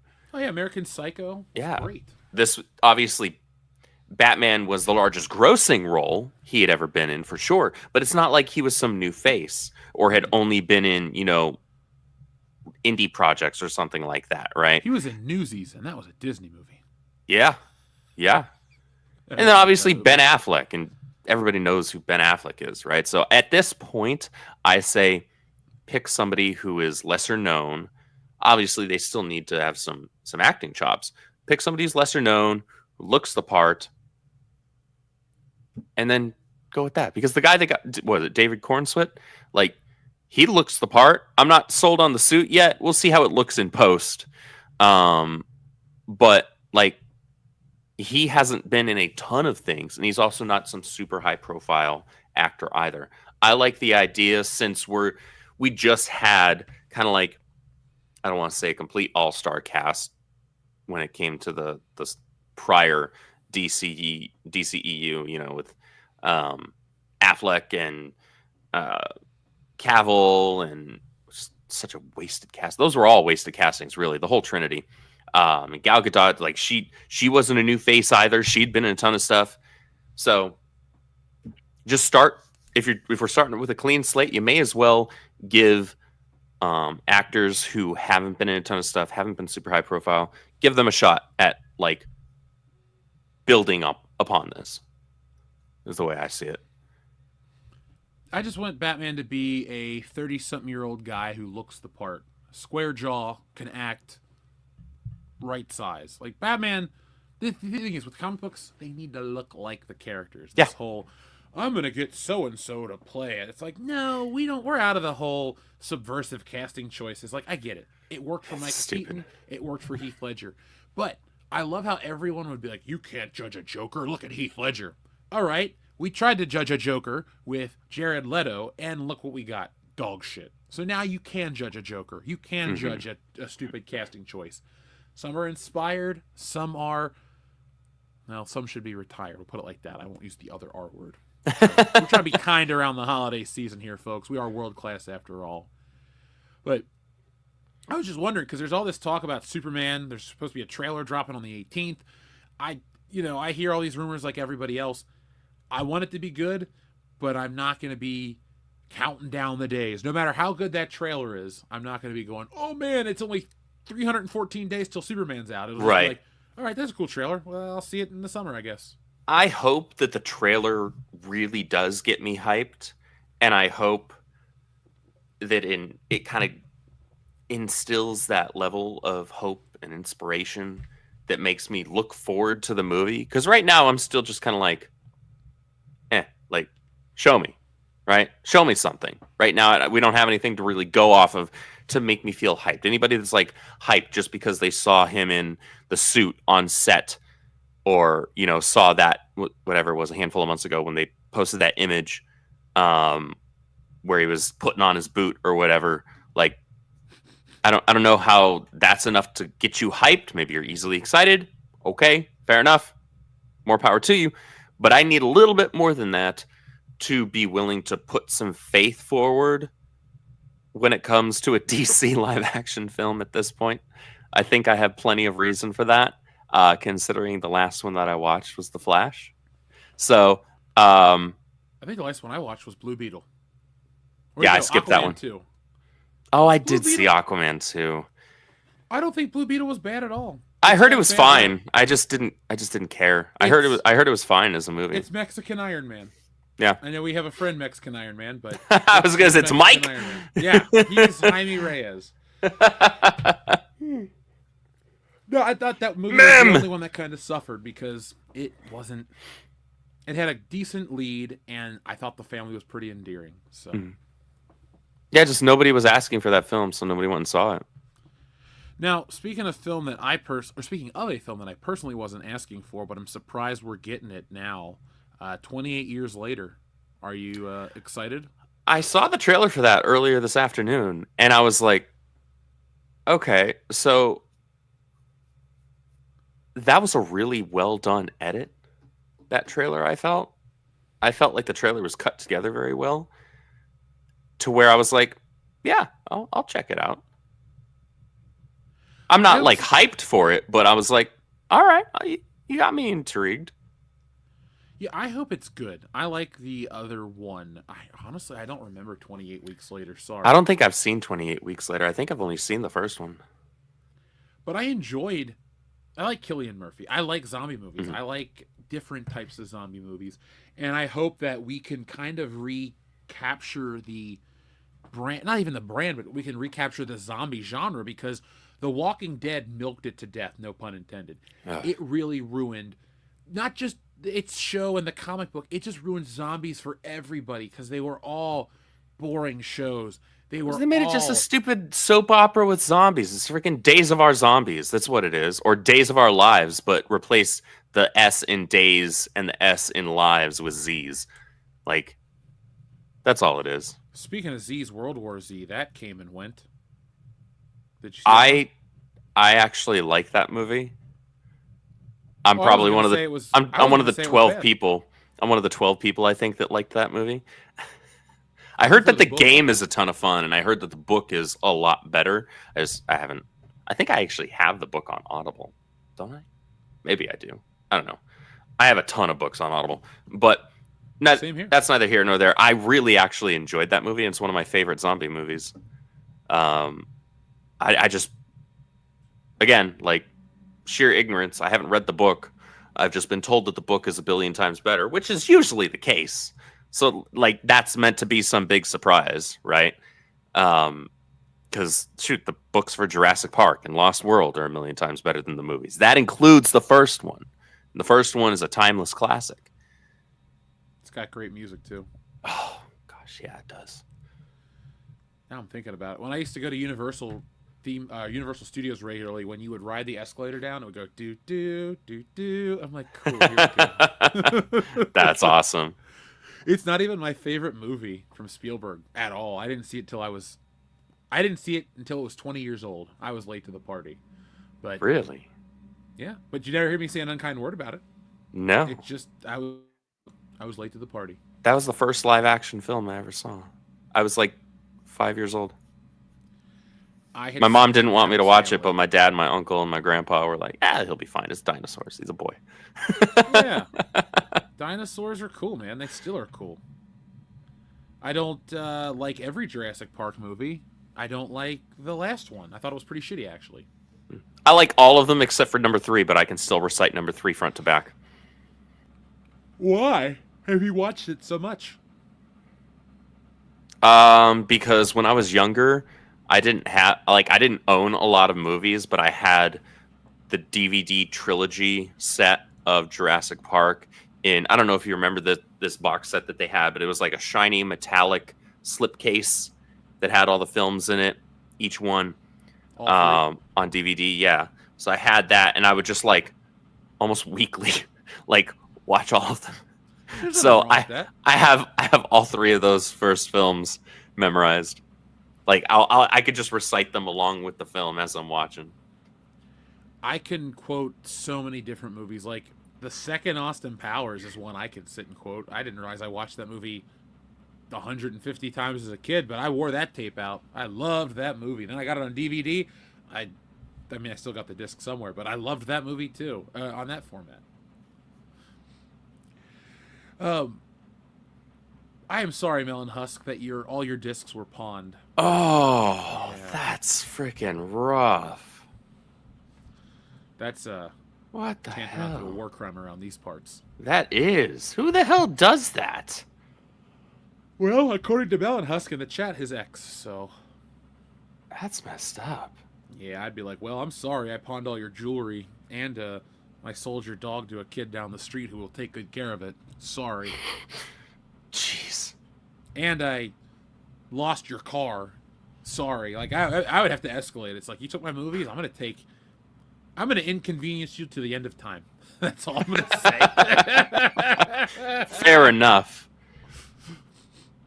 because I won't commit a crime, but it's like, I don't know where her car went, officer. I wasn't the last one to drive it. I don't know. Troubles Await, thank you very much. Another book by Max Brooks is Harlem Hellfighters. I have not heard of that. Have you? Harlem Hellfighters. I actually have heard that name. I've never read it, but I have heard that name. I will have to check it out, because I have World War Z, obviously, by Max Brooks, but I've never heard of that one. But Troubles Await says it's awesome, so let me take a picture, and I will, there we go. See, folks, I screenshot everything that you guys tell me to check out. Oh, it's a graphic novel. Well, shit, Okay. now I can just go onto my website and read it. Normally, though, what I do is if it's not a Marvel or DC book and I start to read something online and I like it, I will hunt out a book, a nice edition, to support the creators, if they're still alive. Like, R.I.P. John Romita, but I don't really, well, that's a different thing. But, like, Wally Wood, a guy you probably don't know who he is out in the chat, but, like, Wally Wood's a great artist. I wouldn't have as much compunction of reading his stuff bootleg, because he's been dead for 40-something years, and they screwed him over anyway. I'm not going to feed Marvel. I don't care about them. No, that's entirely fair. I ain't even mad. Yeah, I care about my comic creators, folks. That's why it was cool to meet Jim Steranko. If you want to hear about that, check out our archives. I got to meet the living legend, the man who created the design of Indiana Jones based off of a couple of phone calls and a few sentences. That's how good his design was. His first attempt is almost one-to-one, and it looks like Harrison Ford, too. So that's so wild. Check it out. I do like to buy EC Comics, Ian. That's my publishing company. I got a lot of those books already. Yeah, I'm always down to check out stuff. Is there anything you've read this week that you're like, man, this is amazing? Because I haven't had time. I've been busy. Thanks to everybody who's been buying the book. No, to be honest, I haven't had much time to read this week. I've been so busy. I've got a lot of stuff going on this week. I've been meaning to go back and reread some older stuff, but I haven't had the time recently, which is a drag. Yeah, but then when you do have the time, it makes it that much sweeter. You're just like, ooh, this is good. Yeah. I've just been playing old video games. I'm like, I don't know if it's nostalgia, but I'm like oddly into stuff from the late 90s from Japan. So like the anime, the manga, Metal Gear Solid, that kind of stuff. Even the old Toyotas are looking cool to me right now. I'm just like, all right, 1998. I hear you calling. I'm answering. Let's see. You read your own fantasy novel. Ooh. Well, I'm looking forward to when you make that available. I will check it out. I do pick up people who listen to the show's books. We have Rod Thunderheart. He has See Through Love. I've bought Phantom Menace books. I've bought tons of comics and all that stuff because I want to support other creators because it's not easy to make it happen. So, folks, if the Rodent releases the book, I will check it out. Right on. Oh, the King Kong novelization. I have not read anything King Kong related. I'm currently on Audible with my SNL book. It's like a 28-hour book. I have 17 hours left, and it is excellent because holy crap, I want to implement some more comedy in the new year, and I thought, well, I like to read or listen to books as I draw. Why not listen to how some of the best comedy of all time was created and what goes into it? So that and my Caddyshack book, and then I got a Blues Brothers book, and maybe I'll write the book on Beverly Hills Cop one day. Hey, you should. You should do it. Few people are qualified as much as you are. Yeah, it's true. All I need is an interview with Eddie Murphy and Judge Reinhold. I think I'm good. Everything else is up here. That'd be weird. Make it happen. Like, write us this book. Okay. It was 1978, and Danilo I've read a couple things already. But, folks, what book would you be an expert on? I want to know. You want to see me build Marvel and DC towers of figures? I can do that. Usually, though, the appeal is the same figure over and over again. And I could build... If the good people at Ollie's gave me like 20 minutes, I could build a small hut of Everett Ross figures. Or, like I said in the video, I'm going to run on the Shuricopter platform. and I will literally build a platform made of shurikopters. That's how many of those damn things are. Nobody wanted that. Dude, Ironheart's getting a show or whatever. She's already at Ollie's.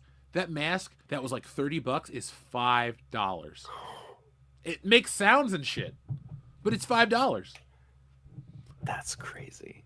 I mean, that's actually not crazy. That is not surprising at all because nobody asked for that. You know what my Nobody favorite part has of- ever given a crap about Ironheart. No one cares yeah. about Riri Williams. My favorite part is her superhero costume has dreads like sculpted in the armor. Like, you know, oh man, I'm a superhero. I'm gonna go fight crime and do this. I got to make sure that my hair is represented in my super suit. Like, this is lame. That's so dumb. That's right up there with like here's this black character that we're adding into this game or whatever, and when we have their entrance music, it's got to be hip hop music, right? Because that's the only thing that black people listen to, according to these people. Yeah, because they're so into the culture, right? It's like, what are you talking about right now? And then, so we gotta have our dreads in the freaking Ironheart suit. That's so stupid. So everything about it is stupid. The character itself is stupid. Nobody wants it. Sticky syrup everywhere. I'm very jealous of you. You saw Beverly Hills Cop in a drive-in when it came out. That's crazy. But I would love to go see Beverly Hills Cop with a group of people. I've only watched it by myself or with Dion, so maybe one day that'll change. I don't know if Hasbro will ever lose the Marvel Legends license. I like when we get toy questions. It lines up with our videos. But think of it like this, Sal. What company could handle it? Because Todd McFarlane had to like lowball everyone else to get the DC license. He doesn't have the infrastructure to do that because if you look at his DC figures, they're mostly Batman, Superman, and a couple other characters. Mm-hmm. Say what you want about Marvel and their overproduction of bad figures. Like, I can go over here and go... They have a ton of different sculpts. Yeah, it's like, I got Caliban, I got Scourge, I got Multiple Man, I got, was it Lorna Dane? They make everybody. Mm-hmm. Todd McFarlane doesn't. And that's really the one person that people think is going to do it. And then Jazzware, I get it, they do their... or is it Jada Toys, excuse me. Jada Toys does Street Fighter, but it's Street Fighter. Like... Mm-hmm. I feel the same way about you as Marvel, or in terms of the movies and the comics and stuff, but like you need a prestigious company, more than Hasbro, to pick up the license, and there's nobody else that's actually prestigious that has that much money. So yeah, it's really a money game, and Marvel or Hasbro can afford to do it. It's true. I mean, because they just rake in so much money from their other stuff. Yeah, I'm glad people in the chat. Todd would suck. Anyone but NECA. Yeah, NECA is not a good toy company, in my opinion. That don't base your judgment on what I'm going to say about NECA, but I think their figures are just slightly articulated statues, and the guy who runs and they're it is overpriced. really rude, and they're overpriced, and they're threatening to like sue fans because NECA accidentally sent out extra toys. Like months later. Saw that. They sent toys to people who didn't have it pre-ordered, right? Yep. And now they're threatening them like with the like revoking their ability to like make future pre-orders through their website. Like, dude, that's crazy. You're acting insane, right? Yeah, you guys need to just take the L because I get it. You only produced so many, and to go produce more, you can't afford to do that because it's thousands. Well, shit, if it cost me thousands of dollars to print a book, I couldn't imagine what a company would cost to like run a whole play set. Because you got to manufacture every part and the boxes and everything. So, Jesus. I actually got a new toy recently. Ooh. 2014 Godzilla? Nope. This is the Hiya Toys Energized Godzilla from Godzilla X Kong New Empire. This is after he sucks up the nuclear power plant in France. This I already had, and I think I've shown off on the show before. This is base form Goji from the same movie. So he goes from this stage to this stage. I have Evolved Godzilla coming. He's supposed to potentially ship this month, but we're getting close to Christmas, so I don't know at this point if that's going to happen. It's through Big Bad Toy Store, and they're pretty iffy sometimes on actually shipping on time. So I'm likely not going to actually end up getting it until January, which is fine. But it'll be nice because I do have the 2014 Godzilla one pre-ordered, and I have one from King of Monsters pre-ordered. I have several Godzilla figures pre-ordered right now. I have a Batman the Animated Series pre-order coming in. Where is this thing? It's apparently has shipped already, and fuck. I got a Batman '89 thing on pre-order too. Cool. Sorry, Nice. I'm just like, oh, where's this stuff? All of a sudden, you're pulling up your own Big Bad Toy Store orders. I am. I'm just like, I haven't bought many toys since I've moved home. Like, I know it's like, oh, Jeff, what's behind you? A lot of collectibles, a lot of stuff I bought when I was living out west. Yeah. But, yeah, I got to see where this package is. This is a $136 order. I kind of don't want, something to be wrong with it. Yeah. Anyway, this place is terrible with the mail. That's unfortunate. Let's see if it's shipped with USPS. They can't do a damn thing. Oh, that's something else. Yeah, this is. He's referring to the NECA thing. Yeah, they shipped from FedEx with this toy. I'm going to show later on in the year, before the year's up, I'll show you guys what I picked up for Black Friday. I mean, some figures. I picked this up for a friend. It's not a surprise gift, but it's a Chainsaw Man. So nice. Yeah, I've never watched the show. I assume he's a man with a chainsaw for a head that fights crime. It's a pretty gnarly show, actually. Like, you might like it because it's got some weird stuff. Oh, I'm sure I would, to be honest. I like more than I'm willing to let on. It's just like cutesy, like chibi crap that's annoying. Like, the stereotype of anime when we were kids that they would make fun of? Like, that, like, that real shit is annoying to me. Yeah. Yeah, no, I'm with you there. Oh, man, there's Gremlin Funko Pops. What else they got? I like reading what people are picking up in the chat. I think I have a Michael Keaton, like, toy on pre-order, so when that gets here, I'll be happy to, nice. find out about that. You'll have to show that one off. Oh, yeah, it's a Beetlejuice. It is going to be awesome. I personally have kind of peaked with my Michael Keaton Batman stuff. There's not too many other things to pick up. I can't imagine that they're still making a ton of them. They do. They make more now than they used to. Oh, really? Well, never mind. Yeah. Foot in mouth. Well, no, it's the nostalgia thing, man. The nostalgia tax. They can charge. It started with the Hot Toy. 12 years ago, it was, $200 and whatever dollars. And all of a sudden you're like, oh, well, now there's a NECA figure and there's this and that. And you're like, oh, shit, I have bought way too many Michael Keaton figures, but that's really not a thing. Fair enough. This has been your collection talk here on WCBS. Now, folks, this was Toy Talk. This was Toy Talk. Greetings to Canada. Now, we're only going to go for about 12 more minutes, folks. We'll make this a nice 2-hour show because nice and tight. Yeah, as you can tell, I'm tired because I get to ship all these books. So thank you to everybody. Tomorrow, where are we going here? We got some that are going to Florida. That's going to Florida. Okay, that's not going to Florida. Okay, cool. Not everything is going to Florida, folks. So, you know the websites, you know the links, you know what to do. Buy Stealing Solo. Yeah, if you don't have it because you want it for the sequel. I'm glad Dean H. also has that Beetlejuice sideshow figure. It looks so good. I think I'm going to have to clear off a space in the collection. You think Beetlejuice, played by Michael Keaton, can hang out with Batman Michael Keaton? Like, do you think that's why not? Cool? I like to think that after Batman dies... No! Batman goes crazy after he gets exposed to some Joker gas, and then he dies, and his ghost is that Beetlejuice. I would watch that. It's canon. It's Warner Brothers. Print it. I'm here for it. Shit. That's like 88 comics from now. I'll be like on my deathbed. I'm like, I finally did Beetlejuice versus Batman. Yeah. They're in the public domain finally.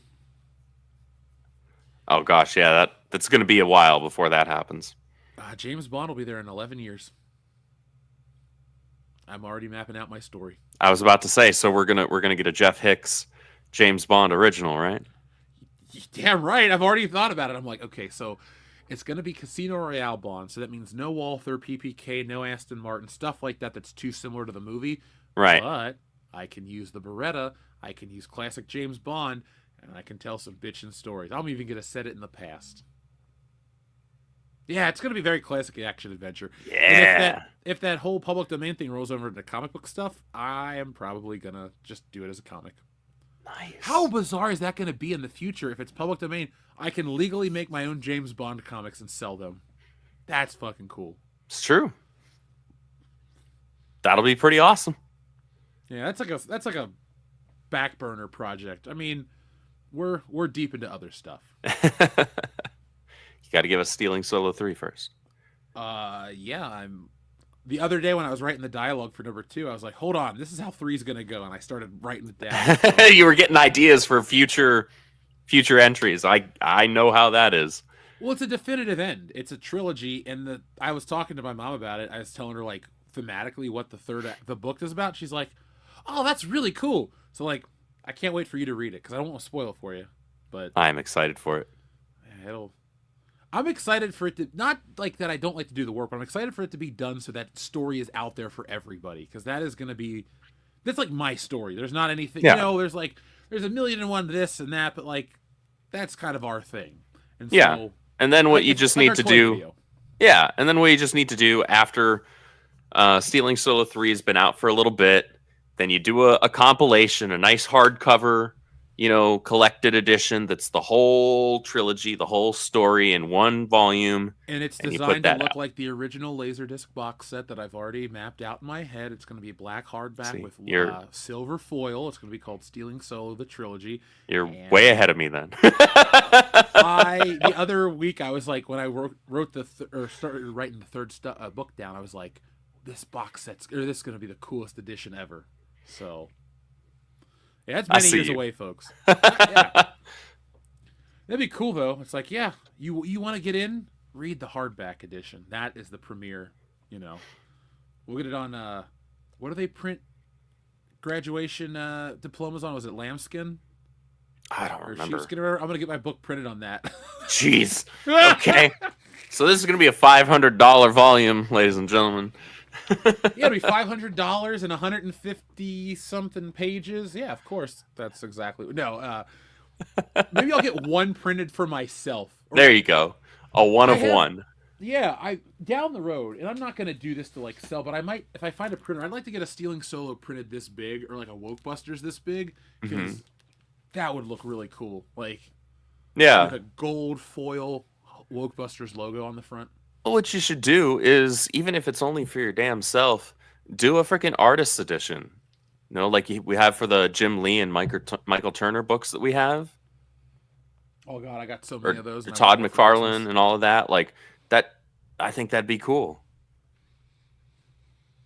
It's kind of cool that I could legitimately justify making those, because it's like, oh man, I look up to these guys and their books. I'm like, wait, one day I can do that. Cool. Yes, you can, and you will.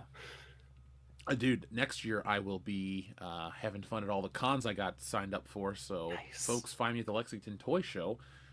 It's going to be weird because anytime I go to a toy show or when I film My Life in Toys, they all watch the channel. So they're just like, oh, hey. So I'm looking forward to going to this. Like, I know you.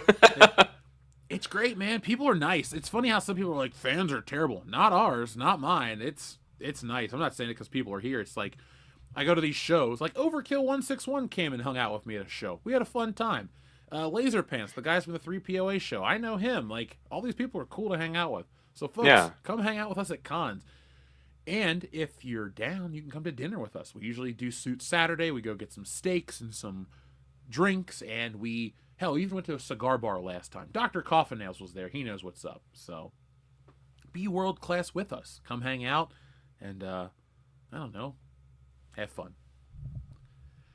So we got 6 minutes left in the show, folks. So if you got anything you want to ask us or bring up, fun topics, let me know. Crowdfund renting a theater to have everybody watch Beverly Hills Cop. It's kind of a cool idea. I mean, it's not that expensive to rent a local theater. Yeah, could do it. for a few hours, it's not that much, to my understanding. I would be like, see, I don't want to. It's not like you're trying to rent out a freaking multiplex.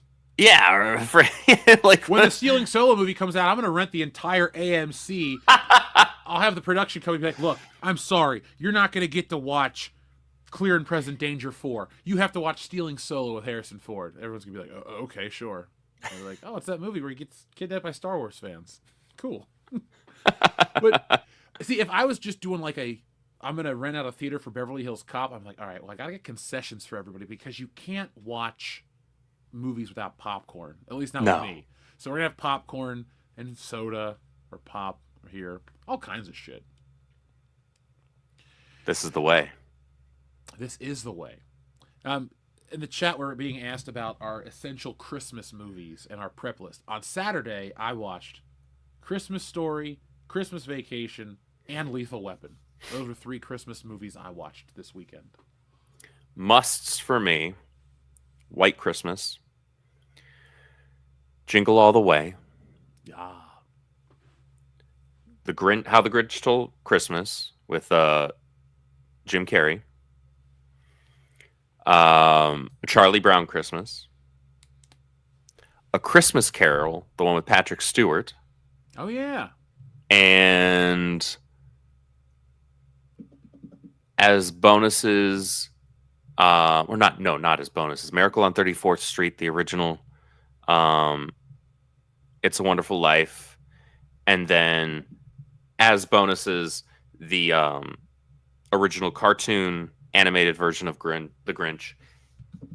And that's my favorite. That's all I can think of off the top of my head right now. I'm probably missing one or two, but those for sure. Oh, and Muppet Christmas Carol. How could I forget that? Muppet Christmas Carol is phenomenal. I had that on tape. Love that movie. You got to throw in Bad Santa for me. I'm reading the chat. I like Scrooged. I like Home Alone. I don't really watch Elf. I don't like Elf because I don't like Will Ferrell. So I will actively avoid things with him in it if I can. That's where I see. I like his Step Brothers, Anchorman. I like a lot of Will Ferrell movies. I just don't. I don't like Elf. It's it's too high energy. Like him jumping around going Santa and all this crap. Like I don't find the character of Buddy the Elf very like endearing. I guess. No, I just find him loud and obnoxious. Oh, Krampus! Not in a Krampus cute way. Great. Oh, Krampus? Yeah. the freaking like pseudo horror film that came out in, what was it, like 2013 or something like that, 2014? I just love well, I won't ruin the ending for people, but that ending is awesome. You're just like, no way! And then it ends, and I'm into that one. 2015, okay. I also like Violent Night. Folks, we were from the official Violent Night social media account, our review was reposted, and I don't just mean like they retweeted. They took our actual review and made it into a Violent Night video and posted it on Twitter and got viewed by lots of people. That was cool snap. as hell. That's awesome. And the other reason it's cool is because we liked the movie. Like if, for example, if somebody's listening up there, if I go see Craven and I say, Craven the Hunter, pretty fun if you like whatever, and then all of a sudden Sony the next day is like, Craven the Hunter, pretty fun, world-class bullshitters. You know, that'd be funny, but I don't know if I liked that movie. But I liked Violent Night, and it was cool to have a movie that I like me back. So thanks, Violent Night. That's why I own the movie, because it kicked ass. Good a reason as any. Yeah. Let's see. Oh, Santa's Sleigh. That's the best opening. Have you ever seen that with Goldberg, the wrestler? He plays Santa Claus.